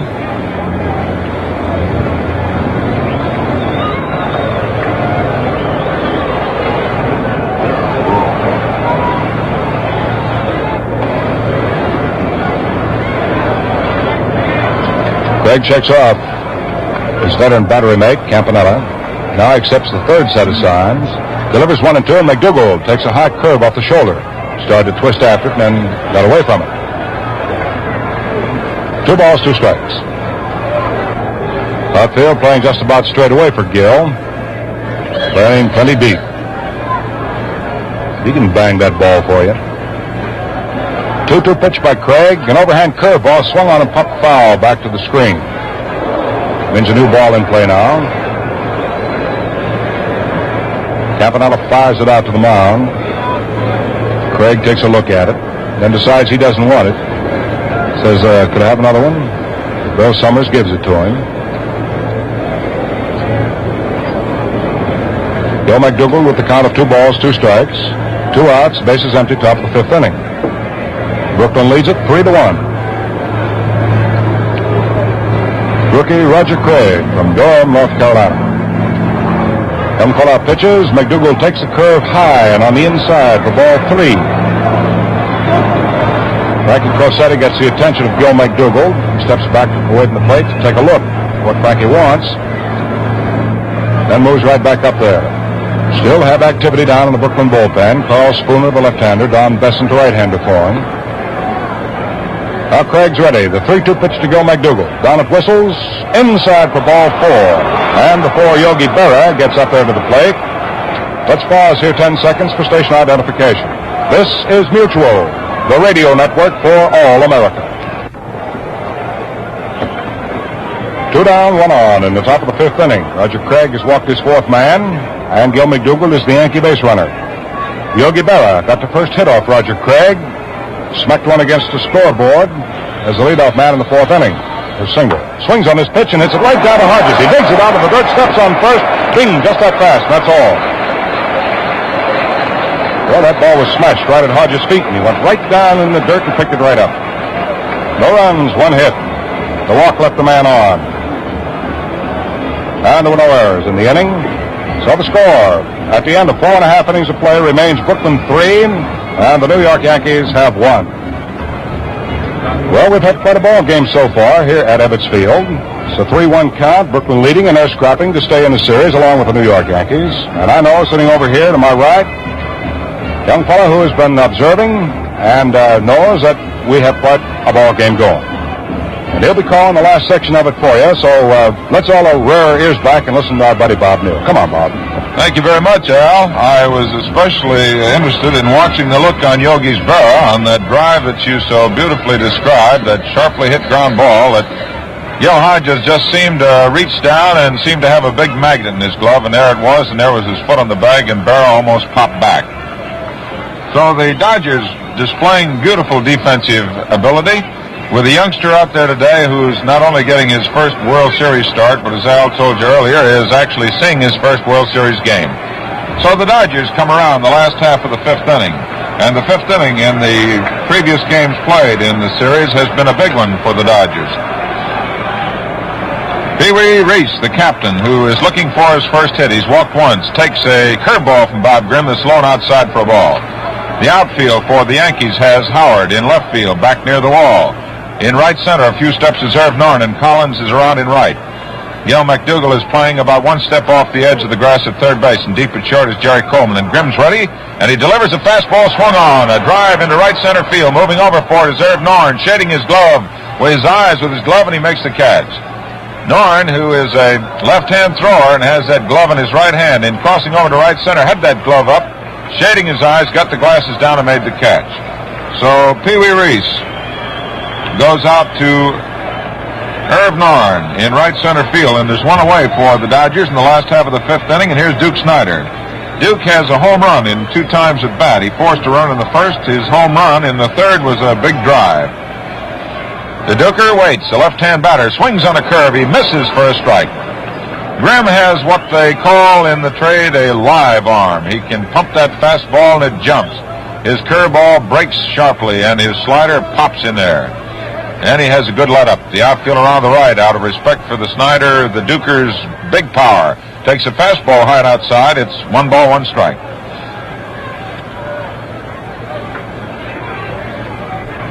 Duke Snider, wearing number 4, moves up a little on the forward part of the batter's box. Has that left foot pulled back and away, and his right foot right at the corner of the foremost part of the plate. Billy Martin is back on the edge of the grass at second base. Eddie Robinson deep at first. And here's Grimm with the 1-1 delivery. Comes with a curve. It's swung on. It's missed. It's 1-2. Duke Snider steps back out, loosens up those muscles that he had all tensed up, ready to poke that one out. Billy Herman, coaching at third base, looks down to Duke Snider. There isn't much you can tell this fellow that he hasn't done already in this series. Snider waiting now as Bob Grimm's ready. The 1-2 pitch is a fastball that's inside, and it's 2 balls, 2 strikes.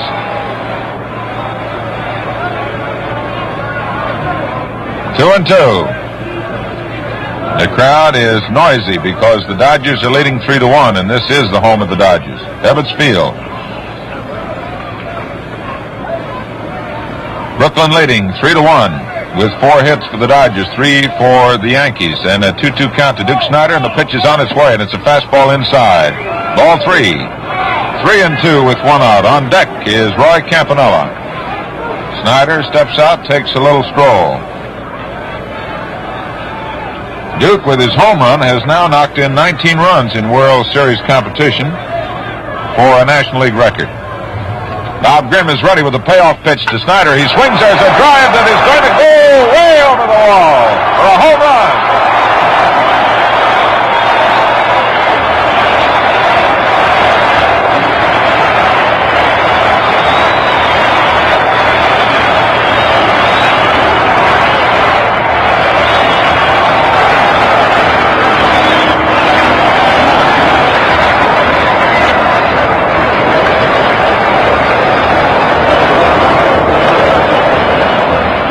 The Brooklyn Dodgers have just gone ahead 4-1 on a tremendous blast over the right center field wall over on Bedford Avenue by Duke Snider. His second of the ball game, the 9th in the series for the Brooklyn Dodgers. And, man, Duke was really smiling when he walked into that dugout. You know, both leagues respect Duke as a ball player and as a man. He's really something.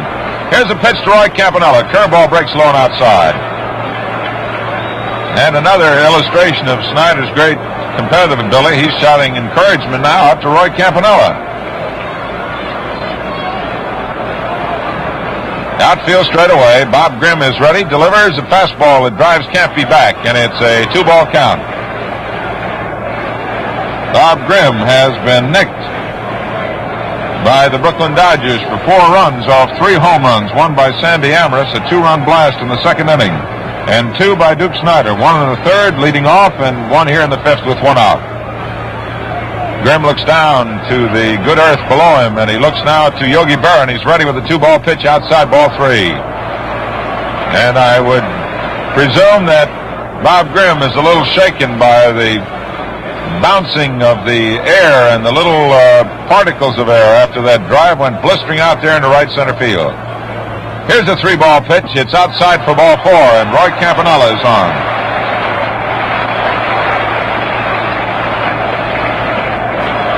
That is base on balls number 4 off Bob Grimm.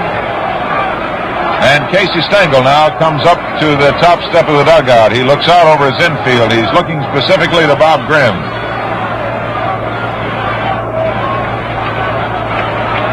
Grimm wearing number 55, looking out to the outfield. The Yankees looking to him. And Carl Prillo, who has lined out to Gil McDougall, who struck out in the 3rd inning, who started today hitting .353 in the series with 6 hits out of 17 times at bat. Yogi Berra looking down to first. And he looks across to the bench. Eddie Robinson playing to the inside. Apparently the question was whether Robinson should play holding the runner close at first or drop back. And Campy is not by any stretch of the imagination a sprinter. Campy jumps off to a 3-step lead. Here's the first pitch on its way to Ferrello. Takes a curve in the outside corner, breaking at the belt. And it's 1 strike. The Dodgers have power. They displayed it during the course of the National League season, and they have exploded it after the first 2 games had gone to the Yankees. And Brooklyn now leads 4-1, and the series is tied at 2 games apiece. Campy jumps off to a lead. Grimm is ready, and here's the pitch on the way. Foul back, as Ferrello was looking a little for a visitation in the left center field stands. And now we have some activity in the Yankee bullpen, and it appears to be Tom Morgan. Tom Morgan is out there now, starting to work. The count is 2 strikes. Carl Prillo is the batter. Roy Campanella is on at first, and Gil Hodges is on deck. Grimm studies his sign very carefully. The outfield shaded around to the right. The sun shining brightly in right and right center. Grimm checks the runner at first base, Roy Campanella. Here's the pitch, a curveball, a ground ball to the right side. Billy Martin coming in. Tags, he misses Campy, and the throw to first, and Campy is out for running out of the line. So it is a double play. And it goes 4-3. And for the Yankees, that's their 5th double play of the series. in the fifth inning. 1 run, 1 hit. There were no errors, and no one is left on base. So at the end of 5 innings of play, the score is Brooklyn Dodgers 4 and the New York Yankees 1. In the top of the 6th inning, the New York Yankees will send up Joe Collins. It'll be Eddie Robinson and then Billy Martin, and at least those 3 men will face Roger Craig here as the Yankees come up for their swings in the top of the 6th.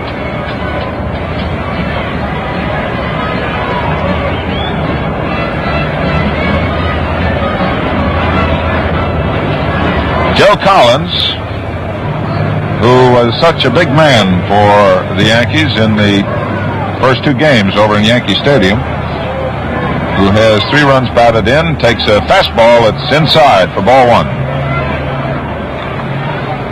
Joe prior today had 2 for 8, both were home runs. He has walked and he has struck out. Whereas number 15 stands deep in that left-hand batter's box, feet close together. The pitch is swung on and it's fouled, and it is 1-1.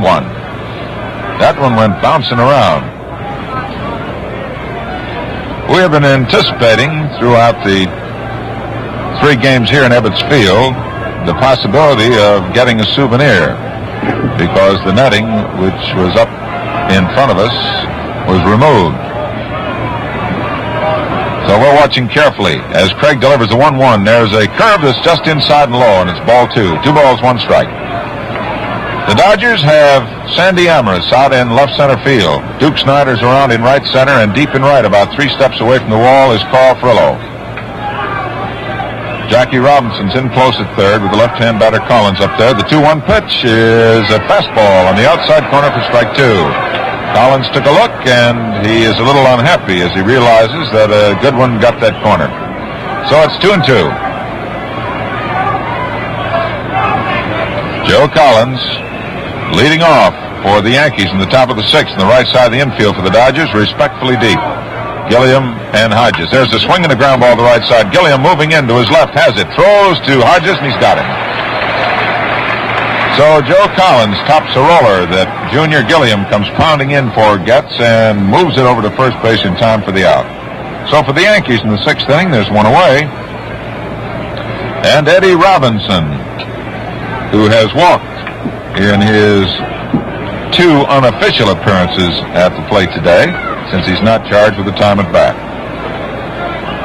Left-hand batter stands deep. Pitch, fastball, low outside. Ball 1. Robbie has had a strange series so far. He's been hit in the back. He was at bat when Billy Martin tried to steal home. He takes a strike. Fastball just under the hands on the inside corner. 1 ball, 1 strike.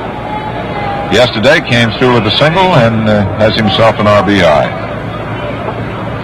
The 1-1 delivery is a curveball that's just outside for ball 2. 2-1.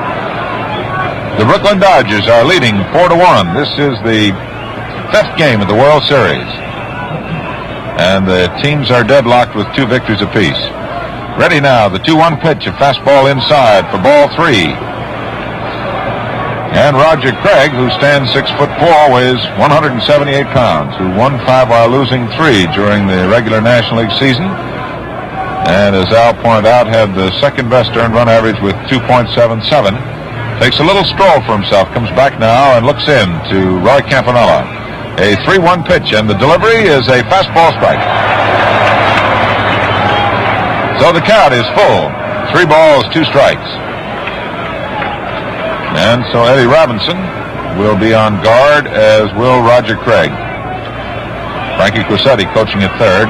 Looks in. Eddie holds that bat off his left shoulder. Now he's ready. Bend at the knees. Tries to hold up. Hits the ball foul down the third base line. 1 more foot in the right direction. Mr. Robinson would have had himself something pretty good. But it's foul. Eddie tried to check his swing, and the ball hit his bat and just bounced just outside of the foul line. So he comes back, knocks a little dirt out of his spikes, and he faces a 3-2 count with 1 out. Billy Martin is on deck for the Yankees. Billy came up with a single in the 4th inning, drove in the Yankee lone run. Craig looks in, reads his sign. The shadow's now reaching out to the mound, and the payoff pitch to Robinson. Swings and misses, strike three.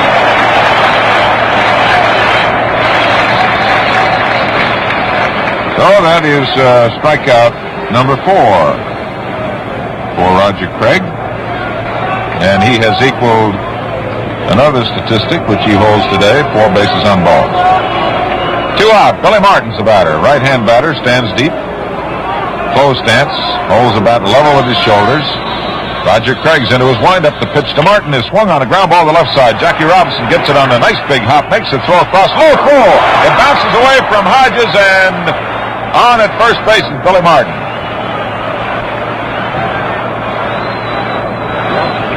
So we will check. There will be an error.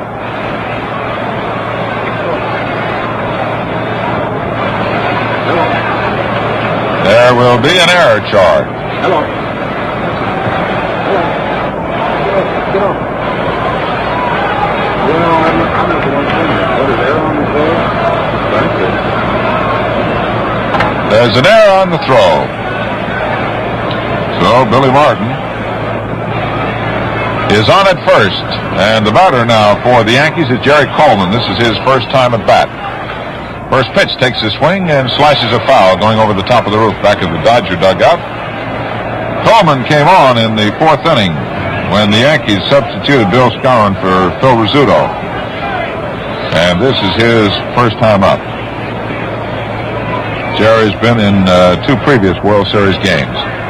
The outfield round the right for him. The next pitch he swings and he lines one out in the right field. Cofferillo moving to his right. He's got it. And that is all for the Yankees. So for New York in the 6th inning, no runs, no hits. There was 1 Dodger error and 1 man left on base. And at the end of 5.5 innings of play, the score is Brooklyn Dodgers 4 and the New York Yankees 1. We move into the last half of the 6th inning, and Gil Hodges, who has been superb both defensively and with the bat, steps in. Gil has 1 for 2 today, a single. He struck out his last time up. And Bob Grimm now goes into his 6th inning of performance for the New York Yankees. Grimm gets his sign. He's ready to pitch to Hodges, a right-hand batter. Swings a ground ball to the left side. It's by the third baseman. Knocked down by Coleman, but he can't make a play. And on at first is Gil Hodges. And it's a base hit. That ball was hit in the hole. McDougal went to his left, couldn't get it. Coleman went to his right and was able to knock it down, but no opportunity to make a play. So that is the 6th hit for the Brooklyn Dodgers, and they have the first man up on, Jackie Robinson, who lined to the shortstop, Phil Rizzuto, who was in then in the 2nd inning, and who walked in the 4th inning, is the batter, wearing number 42. The outfield straight away for the Yankees. Gil McDougal 2 steps off third. And Hodges leads away. Robinson holding against the run of the pitch by Grimm is swung on a ground ball to the shortstop. Coleman has it to Martin for 1. The throw to first. It's a double play. And that was a snappy one with a sharply hit ground ball down the shortstop. And it went 6-4-3. And that is the 6th double play for the Yankees. Ambrose struck out in the 4th. He has 1 for 2. And this little guy has really been playing ball since he's been put in the lineup. Next pitch by Grimm, a curve, is over there for a strike. So it's 1-1.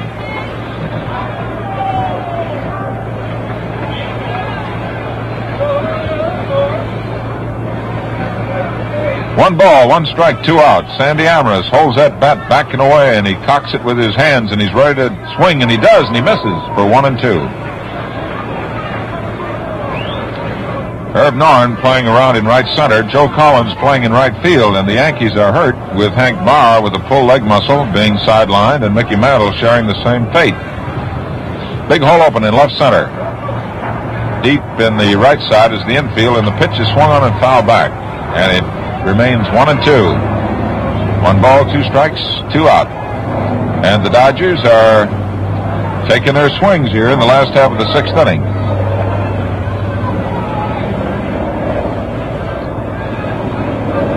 Sandy Amaris, wearing number 15, stands almost flat-footed in their left-hand batter's box. Bends his left knee just a little bit so he gets his weight back on his left foot.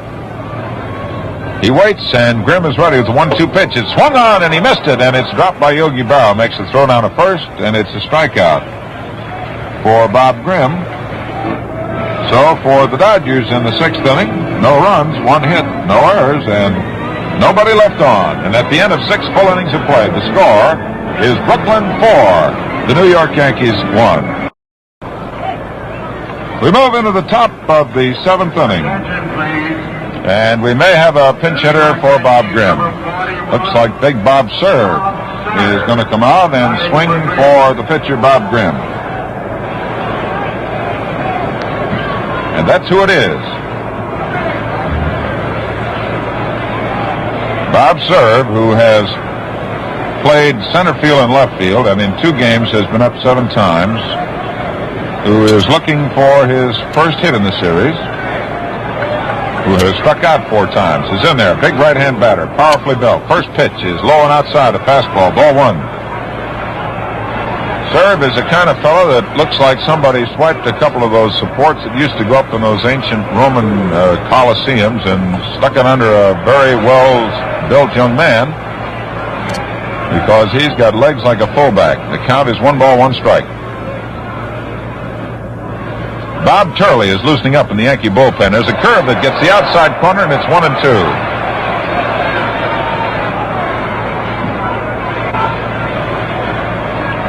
One ball, 2 strikes. Roger Craig, who found himself leaving from the minors up with the majors, and there's a long drive deep in the left field. That ball is going to go for a home run.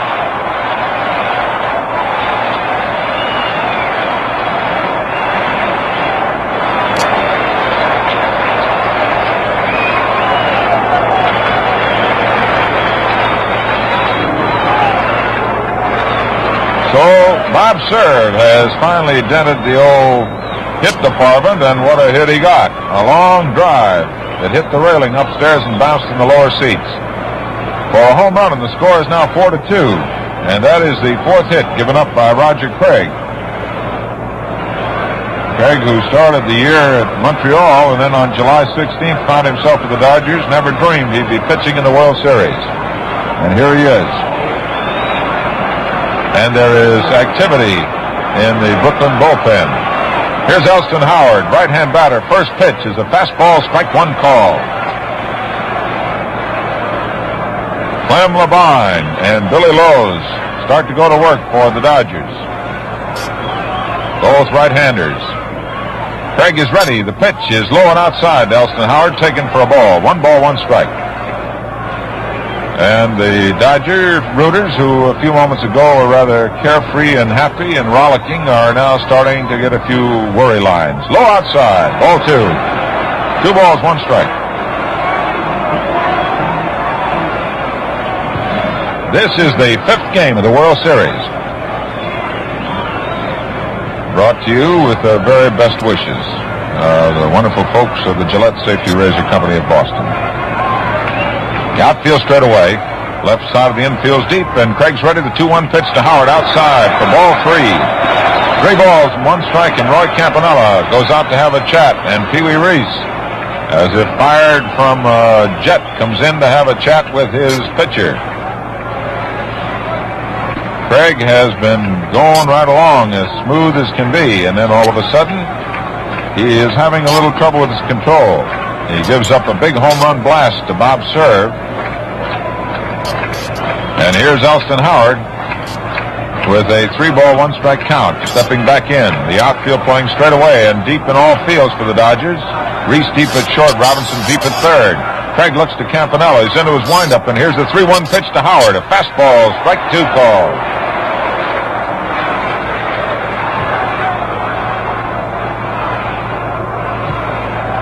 So Elston Howard, who carries number 32 on his back, gives you the count.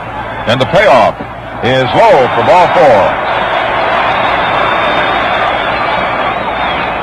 So while we wait for Herb Norn to come up with Elston Howard on first, let's pause 10 seconds for station identification.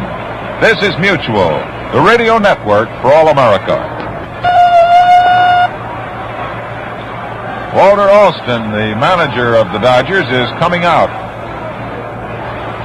as Roger Craig, who has been going along so smoothly, finds himself in trouble. After giving up a home run to Bob Cerv, he has walked Elston Howard. And the Yankees are only 2 runs away, and this is the top of the 7th inning. Alston looking out to the bullpen. Labine is out there, and Billy Lowe's is out there.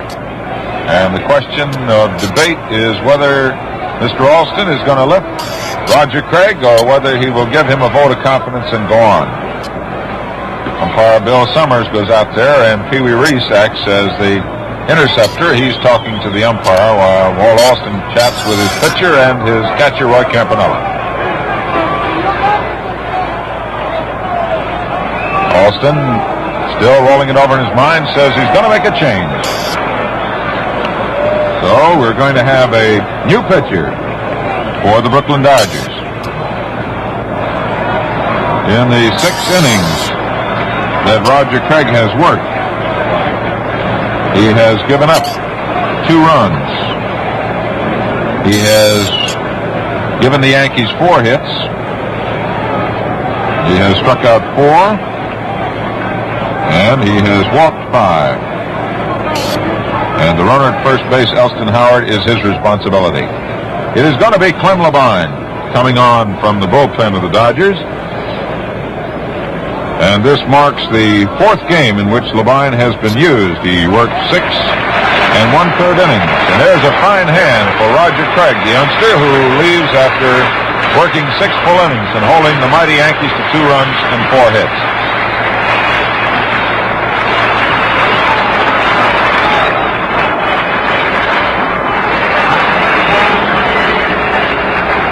Clem Labine will now go to the mound for the Brooklyn Dodgers. And as I started to say, he has worked in 3 games. This is his 4th game. He's worked 6 1/3 innings. He's given up only 6 hits, 2 runs. 2 of those have been earned. He has struck out 1. He has walked 2. And he was given credit for a victory. And he's been charged with no defeats. So Labine comes on here in the 7th inning. And the Dodgers, holding a 4-2 lead, are watching with apprehension the Yankee dugout, because from it will come the members of the Yankee team. Bob Cerv, who hit his home run, goes into the record books. He's the 9th guy to hit a pinch home run. Irv Norrin will step in. Norrin has had no hits in 3 times at bat against Roger Craig. He's a left-hand batter. Elston Howard is on at first. The Dodgers have their outfield straight away. Jackie Robinson's in close at third. Howard leads the way. The pitch is fastball, low inside, ball 1.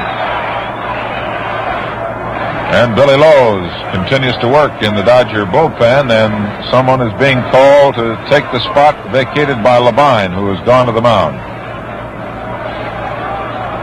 Labine is ready, looks to Howard. Here's the pitch. There's a fastball strike, and the count is even 1-1.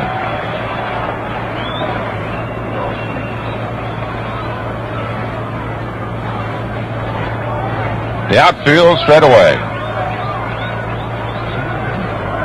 Carl Spooner joins Billy Lowe's now in the Dodger bullpen. Elston Howard jumps off to a 2-step lead. Hodges holding against him. The pitch is taken inside for ball 2.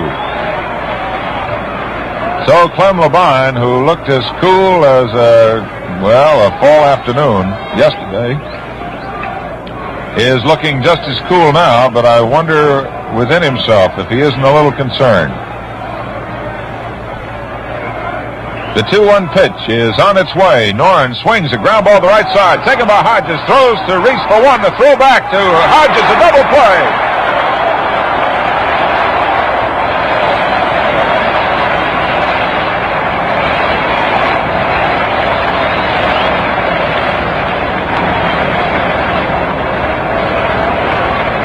That is the 9th double play in the World Series for the Brooklyn Dodgers.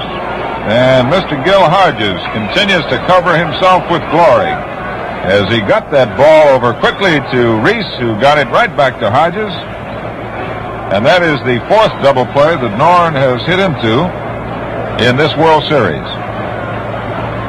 Here's a pitch to Gil McDougall, a curveball on the outside corner, strike 1.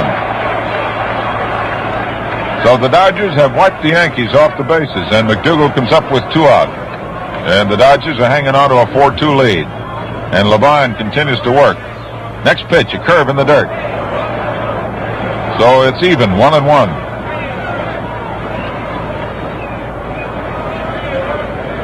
There is a right-hander working in the bullpen for the Yankees, and it looks like Johnny Cooks.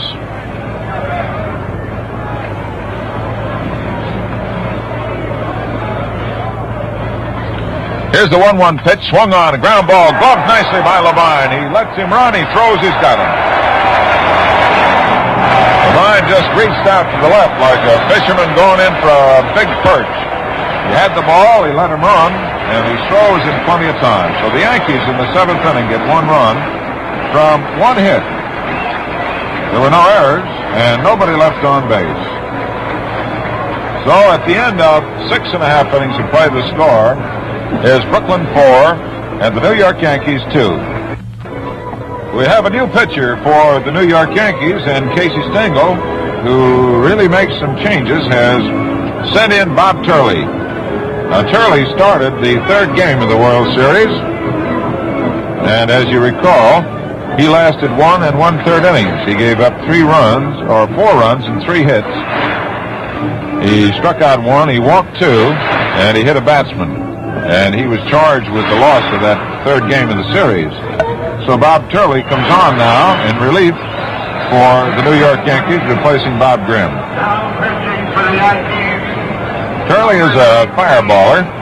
Bob Turley. And in talking to Casey Stengel, Stengel felt that, if you recall, in that game, the pitcher came up, Johnny Podres, and he dropped a little bunt. And the feeling was that if the bunt had been fielded and the throw had been made, Turley might have remained in the game. Well, it'll be a new pitcher, Bob Turley, and the batter is going to be Clem Levine. The first pitch by Turley is a fastball that's outside for ball 1. And when we say fastball, we mean a singing, humming fastball.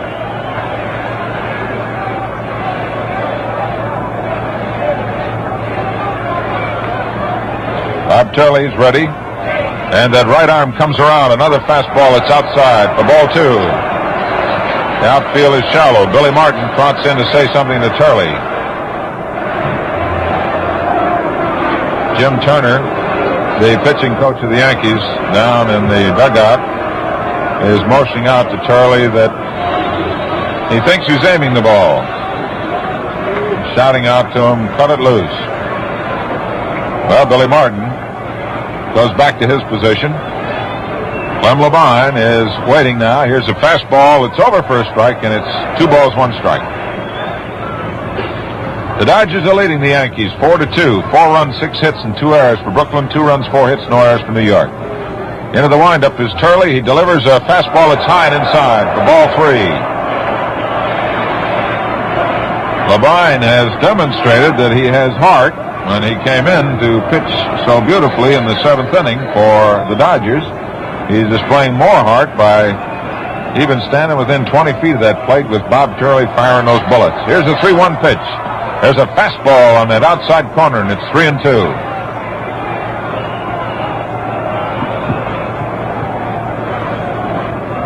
Three balls, 2 strikes. Levine leading off. 3-2 pitch is a swing and a miss for strike 3. And Bob Turley gets his first strikeout.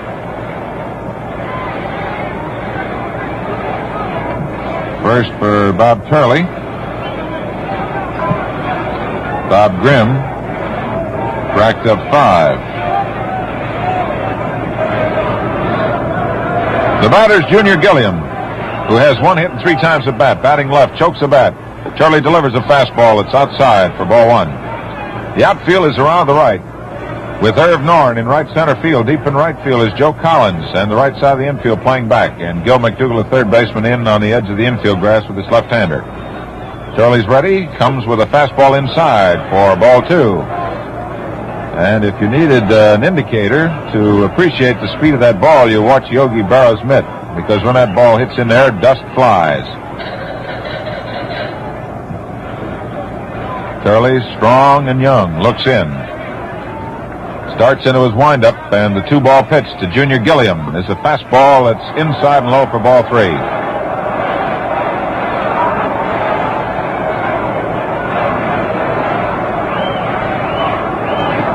So the count to Gilliam, 3-0. He steps up, takes a look down to Billy Herman, coaching at third. Jake Pittler pacing up and down in the first base coach's box. Pee Wee Reese is on deck, and Turley's ready. The 3-0 pitch is a strike right down the middle. So the 3-1 situation, and Gilliam takes another look down to Herman. He's back in. He's choking that bat about 3 inches from the end of the handle, and Turley's into his windup. The 3-1 pitch is a strike call. So it's a full count. And Bob Turley is displaying a little heart out there.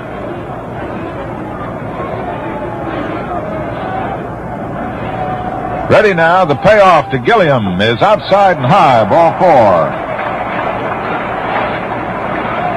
So Turley has 1 strikeout to his credit, and he has given up 1 walk. And the batter is Pee Wee Reese. And the Dodger captain is looking for his first hit today. Reese has hit safely in all 4 games of the series, along with Snyder. Snyder has already assured himself that he has hit safely in all 5 games, but Reese has walked and bounced out third to first and flied to center.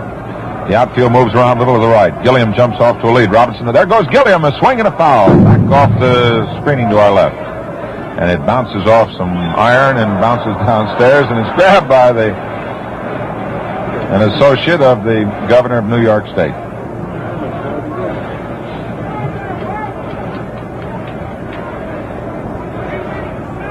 So the count is 1 strike. Junior Gilliam was off of the pitch, and Reese trying to hit to right, fouls it off. The outfield moved around to right a little now.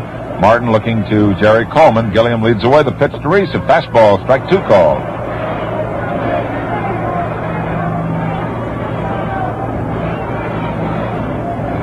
Bob Turley working in relief of Bob Grimm. With the Yankees trying to hold down the 2-run advantage the Dodgers have with Junior Gilliam on at first. 1 out. Gilliam with a 3-step lead away from first base. Robinson holding against the run. The pitch, a fastball, strike 3 call. And Reese knows it and grabs his bat and strolls towards the dugout. So Bob Turley gets his second strikeout. And here's Duke Snyder. And here's a guy who's already turned in a hard day's work with 2 home runs. He'll sure be ready for a shower. Duke Snyder, 2 home runs in 3 times at bat, and the outfield is around and deep to the right. There's a swing and a foul, and it comes flying back to that screen. Mr. Turley is practically knocking a bat out of the batter's hands. He is overpowering them.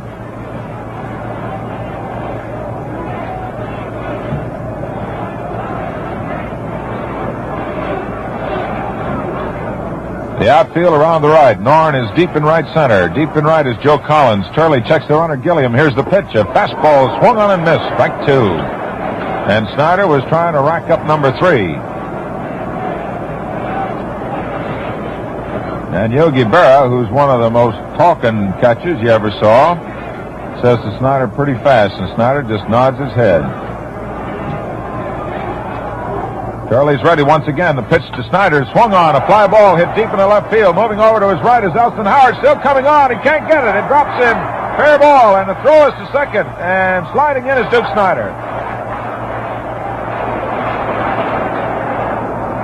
So Duke Snyder, not quite getting around in that fastball, hits a fly ball that drops in the corner in left field as Elston Howard was pulled way around in left center field. And the Dodgers have runners on at second and third, and that is the first hit off Bob Turley. And Duke Snyder has 2 home runs and a double for 4 times at bat. Here's Roy Campanella. Campy walked in the 5th inning. He flied to center in the 3rd, and he was called on strikes in the 1st inning. He was hitless in 2 official times at bat against Bob Grimm. And he is now facing Bob Turley. Turley's ready to work. The Dodgers have 2 men on. The pitch is low and outside. Fastball, ball 1.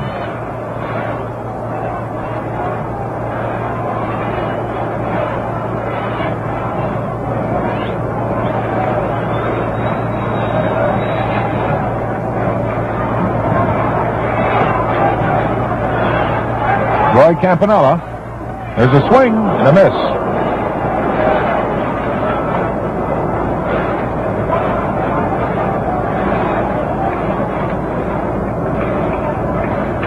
One ball, one strike. Roy Campanella's the batter. Junior Gilliam on at third. Duke Snider's on at second. They lead away. 2 out. The pitch, a swing and a foul, and it's going to go out of play back in the upper deck.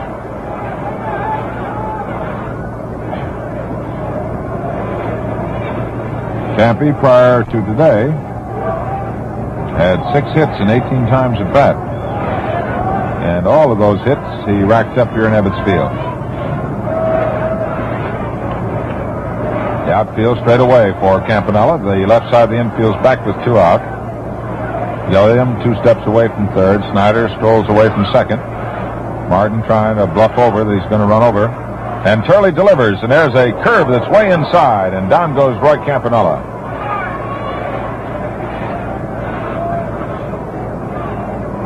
Turley shouting, "Look out," and Campy looking out. So it's a 2-2 count with 2 out, 2 on. And we are in the last of the 7th inning. The Dodgers lead 4-2. The pitch. Strike 3 call. Roy Campanella called out on strikes. And Bob Turley gets his 3rd strikeout. And in the 7th inning, the Dodgers have no runs. They had 1 hit. There were no Yankee errors, and the Dodgers left 2 men on. So at the end of 7 full innings of play, the score is Brooklyn 4, the New York Yankees 2. Well, Yogi Berra, who is one of the middle 3 in the Yankee lineup, and the 3 big swingers, Berra, Collins, and Robinson, all capable of reaching that wall. The line down the right side is 297 feet, and that fence goes up about 40 feet. And Carl Frillo and Duke Snider are out there to protect it. Here's Clem Labine, ready to pitch to Berra. Swings, and there's a drive going deep in the right field. Going back is Carl Frillo. That ball is over the wall for a home run.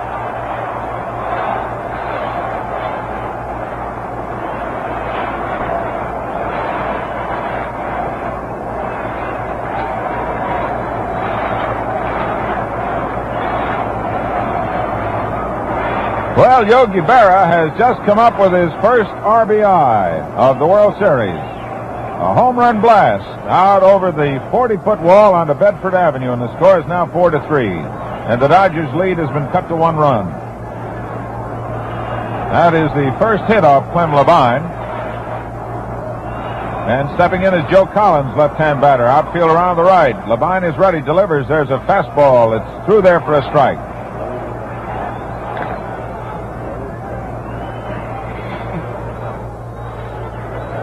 The Yankees connected pretty well yesterday off Labine's offerings, but the Dodgers came up with some fantastic catches. Curveball is outside, 1-1. Some great catches on the part of Duke Snider, Sandy Amorous, and Carl Frillo. Kept Labine out of trouble. Don Besant and Billy Lowe's working in the Dodger bullpen, and the score is 4-3, and this game is not yet over. Here's a curve that's low for ball 2. 2 balls, 1 strike. Joe Collins steps out.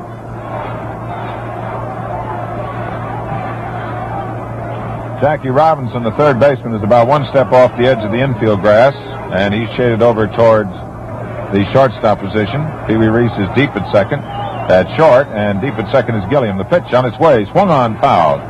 And the count is even now to Joe Collins, 2-2. This is the top half of the 8th inning. And the Dodgers, with 4 runs, 7 hits, and 2 errors, are not breathing easy as they look up at the scoreboard and find the Yankees have 3 runs, 5 hits, and no errors. And the most important statistic to these 2 ball clubs is the run department. 4 for the Dodgers, 3 for the Yankees. Here's the 2-2 pitch to Collins, a curve that just misses for ball 3.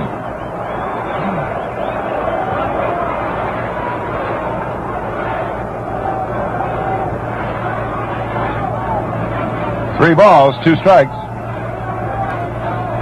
Joe Collins steps out for a moment. Now he's back in, a left-hand batter. Collins has struck out, bounced out, and walked. There's a curve swung on and missed for strike 3. The ball dropped by Campanella, who tags Collins. And that is strikeout for Clem Labine. And it came at a most opportune time for Mr. Labine.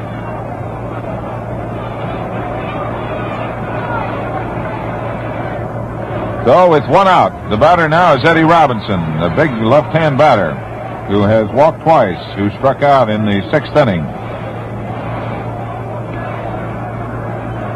Eddie Robinson really wraps himself all around that plate. Labine is ready, gets a curveball that's over for a strike. And man, that curve is really curving. That is no optical illusion. The outfield round the right. The infield is deep in the right side. A ground ball to the right side foul. Bill Dickey reaches over. A couple of fans along the box seats look at it with big eyes, but it just keeps rolling like Old Man River right along.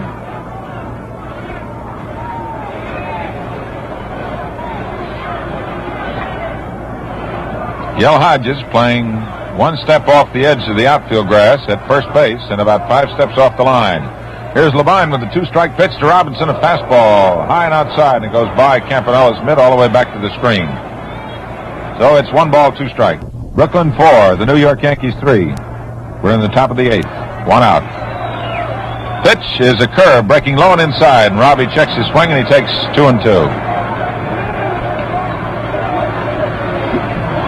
Eddie Robinson keeps bouncing out of that left-hand batter's box and bouncing back in. Now he's back in, bent at the knees, bent at the waist, and he kind of bends himself all around that plate, trying to protect it. Holds the bat like if you had a left-handed rifle, holding a rifle at attention, that's the way it'd be.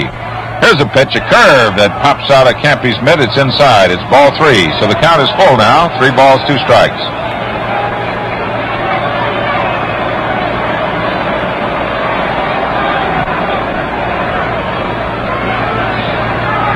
Bill Summers, the umpire, back of the plate. Frank Descoli is at third, Jim Honachik's at second, and Lee Balafant is at first base.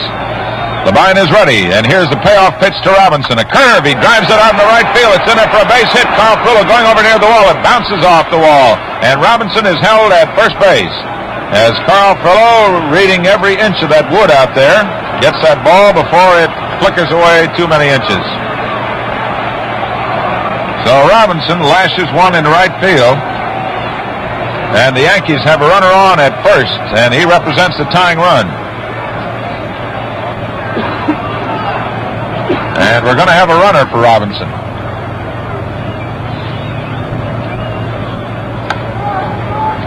Youngster coming in from the bullpen.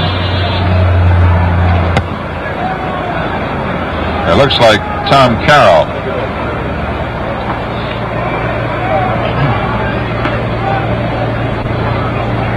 So Eddie Robinson, having performed, is replaced by, is that Tom Karl? It looks like him.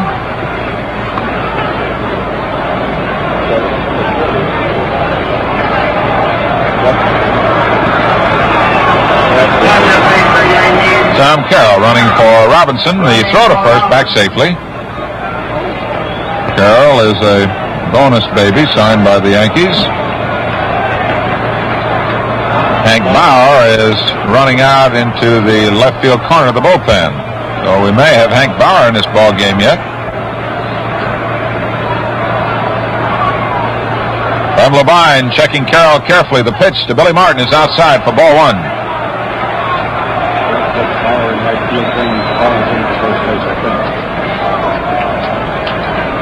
Casey Stengel pulling all the strings. He's got a runner on at first. He represents the tying run. Labine checks him, delivers a curve to Billy Martin, over for a strike, and it's 1-1.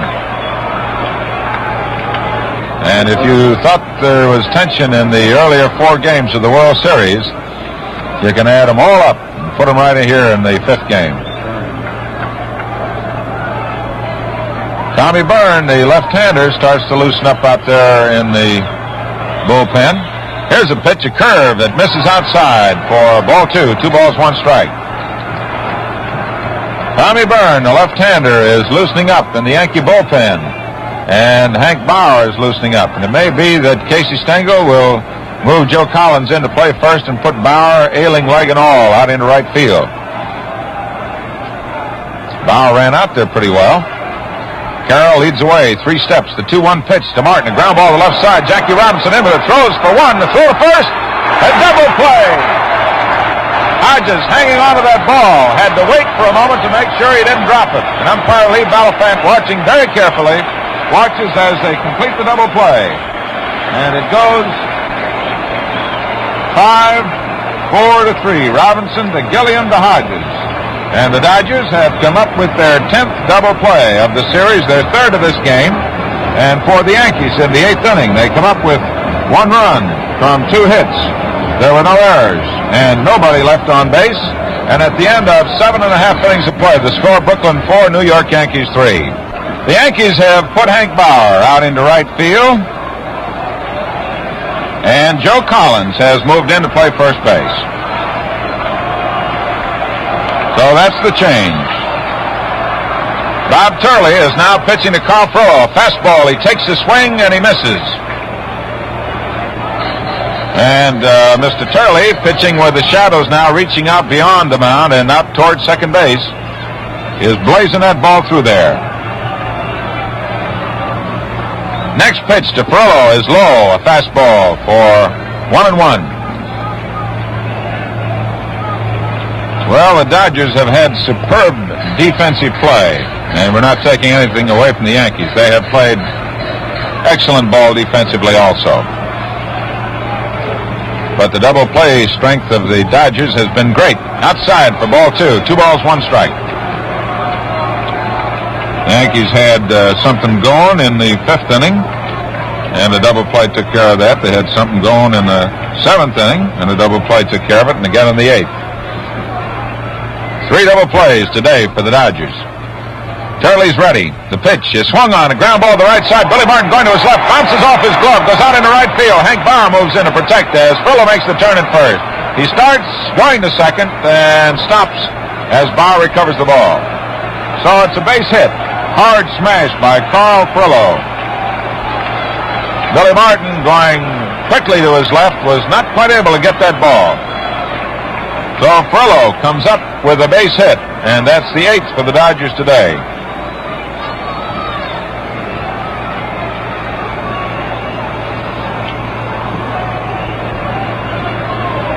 Here is Gil Hodges stepping in.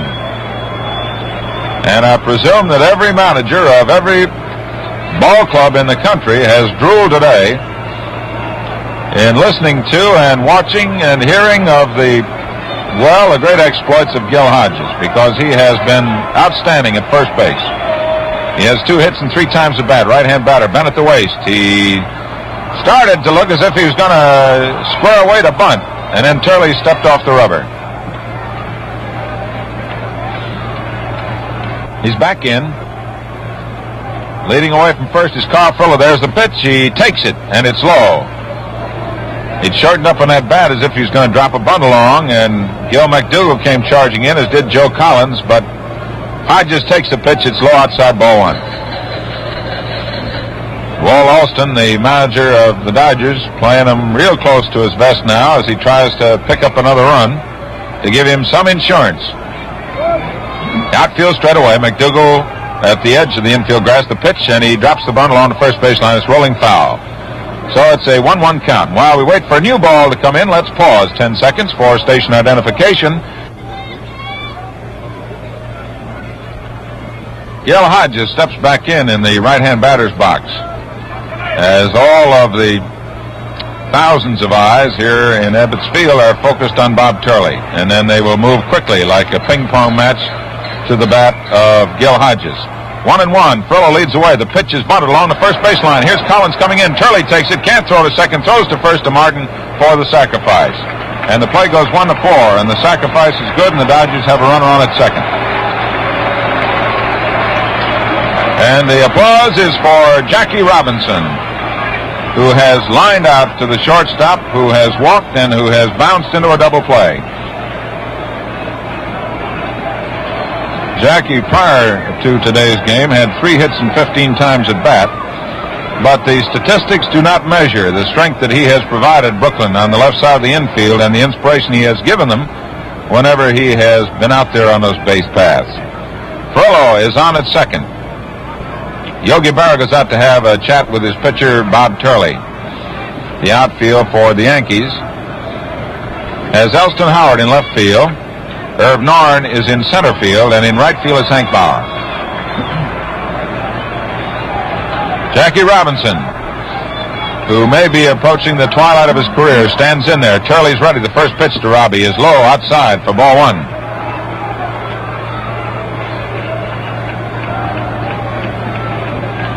Robinson holding that bat right on his right shoulder, looking out every moment to make sure he can pick that ball up because it is becoming a little darker than it was a while ago. The pitch to Robinson swung on a ground ball, hit back out over second base, going into center field.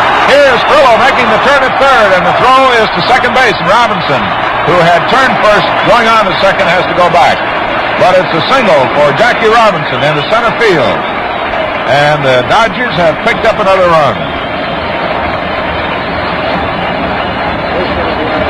So the score is now 5-3 with the Dodgers leading. And Jackie Robinson, as he came back to the Dodger bench, was greeted by all of his teammates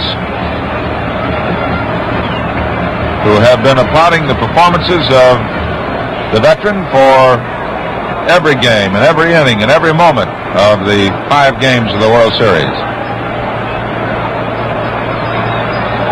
Tommy Byrne is still working in the Yankee bullpen. Here's Sandy Amaris with a home run, and he has struck out twice, so he's 1 for 3. A runner on at first is Jackie Robinson. Robbie leading away from first, and the pitch to Sandy is a fastball low inside for ball 1. The Dodgers have 5 runs. They have 9 hits, and they have committed 2 errors. And the Yankees have 3 runs, 6 hits, and they've played errorless ball. Bob Turley checks the runner at first base, Jackie Robinson. Here's the 1-ball deal, and it's inside. Too close for ball 2, and Sandy Amaris sort of jumped back in amazement as that ball went sailing right by. 2-0.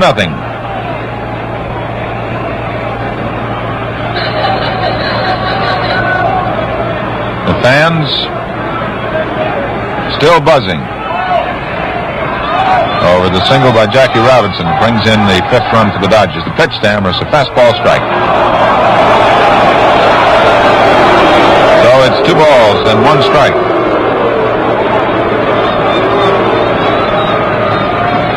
The Shadows have now reached almost out to second base. The right side of the outfield is still in the sun. The pitch is a swing and a miss, and it's 2-2. Amaris went fishing for a fastball. It was high and outside.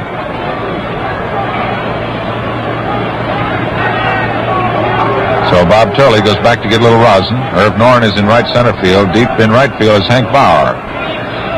And Joe Collins has taken over at first base. Robinson leads away. The 2-2 pitch, a swing and a miss, strike 3. So Turley, going back to that fastball, pumps it by, and that's the 4th strikeout that he's racked up.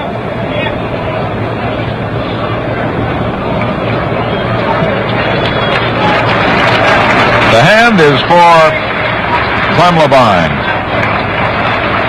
who came on to work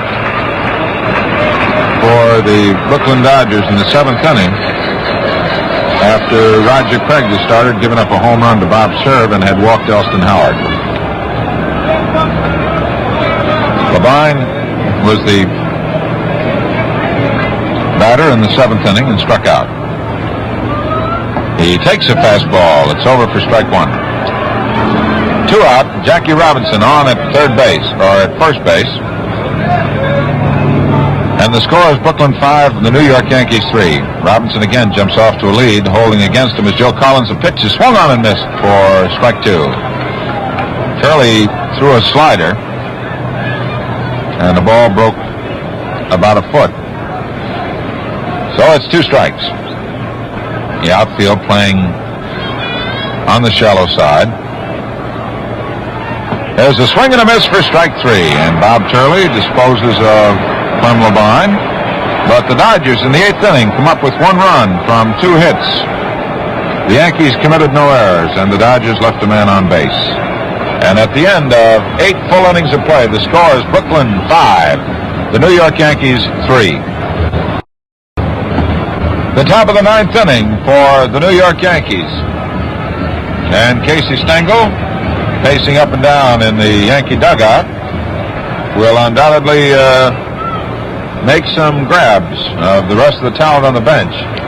And he has already done so, as the first choice of Casey to come up here in the top of the 9th inning for Jerry Coleman. The shortstop is Andy Carey. Carey is capable of walloping the long ball, and he bats from the right side. He has made an appearance in the World Series. He was up and got himself a triple, and he drove in 1 run.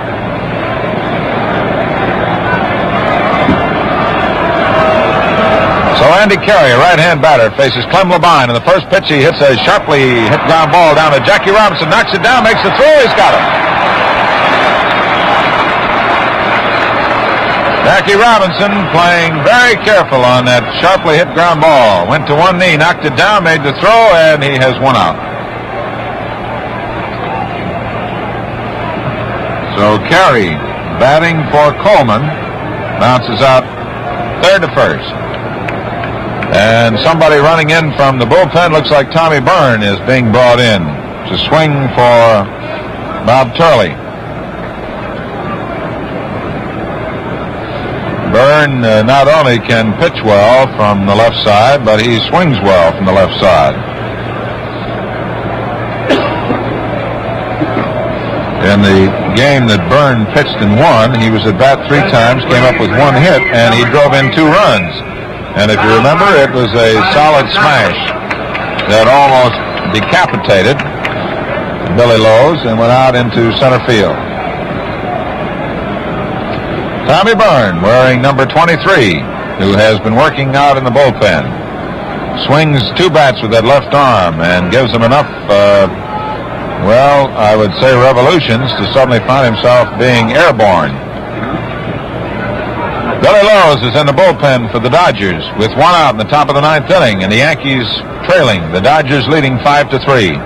This is the 5th game of the World Series, and the Yankees won the first 2, 6-5, 4-2. The Dodgers won the last 2, 8-3 and 8-5. And the Dodgers are leading 5-3. And the action tomorrow will move back to Yankee Stadium. The outfield around the right, Jackie Robinson in close at 3rd and halfway between 2nd and 3rd. Deep but short is Reese Gilliam back at 2nd. There's a swing and a foul. And Tommy Byrne was not trying to show any finesse. He was just trying for power as he set his sights out there on Bedford Avenue. Byrne, tall and slender, and with the looseness of a great hitter, steps back in. Tommy has his feet fairly close together, slightly open stance. Here's the next pitch by Labine, a curve that catches the inside corner.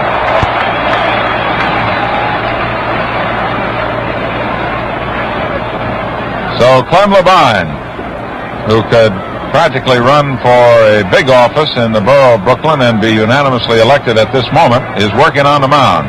And the 2-strike pitch to Tommy Byrne is a curveball, a ground ball to the right side. Gilliam has it, makes his throw to Hodges, and there's 2 out.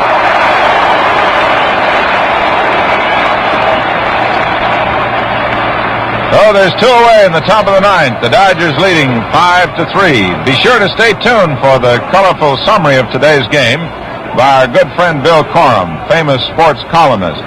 Bill will give you, just as soon as the last man is out, the real insight.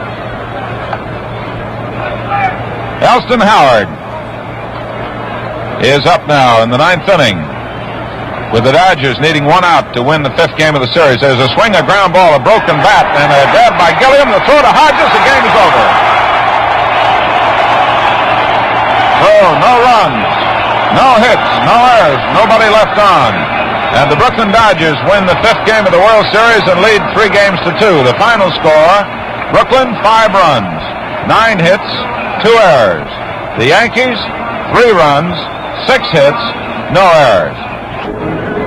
They're burning red fire out in center field where the Duke of Pomona, Ed Snyder, roams for the Dodgers right now as the crowd files out, a record crowd here at Ebbets Field for World Series play from this toe-to-toe battle, this tough ball game in the 5th game of the World Series. And this is Bill Corum talking to you from the radio booth. And I should say this 300th game in modern World Series play was just about as good as any that's ever been played in it. I mean, in the matter of tenseness and excitement and, of course, happiness here in Brooklyn as the Dodgers take the lead for the first time in the series and now have to go back to the stadium, which they didn't like much, and, of course, which the Yankees do like, and the Yankees battle you toe-to-toe, fight you for everything, as they proved in this game when Berra hit his home run and brought them within 1 at that time of tying the ball game, which the Dodgers had started off in front and never lost the lead, of course. And, of course, there was Bob Serre's pinch hit home run, which was tremendous.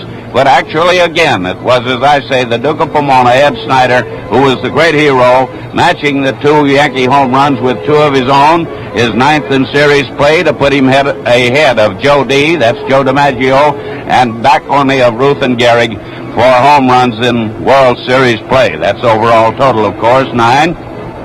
And, of course, it was the Duke's 4th in this particular series, the 2 of them. The last one was his 4th. And the last one, by the way, was by far the hardest hit ball of the 4 home runs hit today. Clem Labine, a fine relief pitcher from up around Woonsocket, Rhode Island. Incidentally, I must go back a minute and mention Sandy Amherst's home run, which had put the Dodgers in front, of course. And he's from Matanzas, Cuba, doesn't speak any English. I don't want to have to interview him after the game, but he's probably happy in spite of the fact that he struck out the last 3 times he went to bat.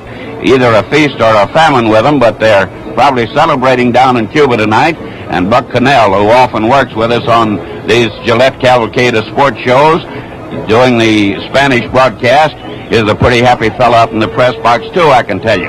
So I didn't want to skip over Sandy, but I was going to say that Labine comes from up around Woonsocket, Rhode Island, and a mighty good ball player came from there. Pronounce it LaJoie or LaJoy, whichever you like, still alive. Wonderful old man living down around Holly Hill in Daytona Beach, and a great ball player he was. And, of course, now to get back to more serious things, and the most serious thing will be that 6th game over in the big Yankee ballpark tomorrow, in which undoubtedly Stengel will start his ace left-hander Ford and his best pitcher. And, of course, Ford beat the Yankees, as did Tommy Byrne, who pinch hit here tonight. And, of course, Byrne's game was the better of the 2. And Stengel may use them both, or he may use his whole bullpen. And so, of course, will Walt Austin, who was ready to do that time after time today, as the youngster from down in Durham, North Carolina, pitched fine ball. Roger Craig, only 24 years old, using his Duke's mixture, I might say. And if that's an ad, it's all right with me, because for a while the Yankees couldn't smoke him out. But in the end they did, and Labine had to come in and finish up for him, although he might have won his ball game if he'd been left in there. He showed good courage, and Besant and Craig, who came to the Dodgers on the same day this summer, sometime in July, were Austin's strongest pitchers, I thought, at the end of the season, and many others thought so too. And they've done that well in this series too. And Craig's performance was an excellent one. And of course, Austin has Spooner, he has Newcomb if he wants to use them, although his arm's supposed to be ailing a little. And of course he has Padres and Billy Loos, and is in good position.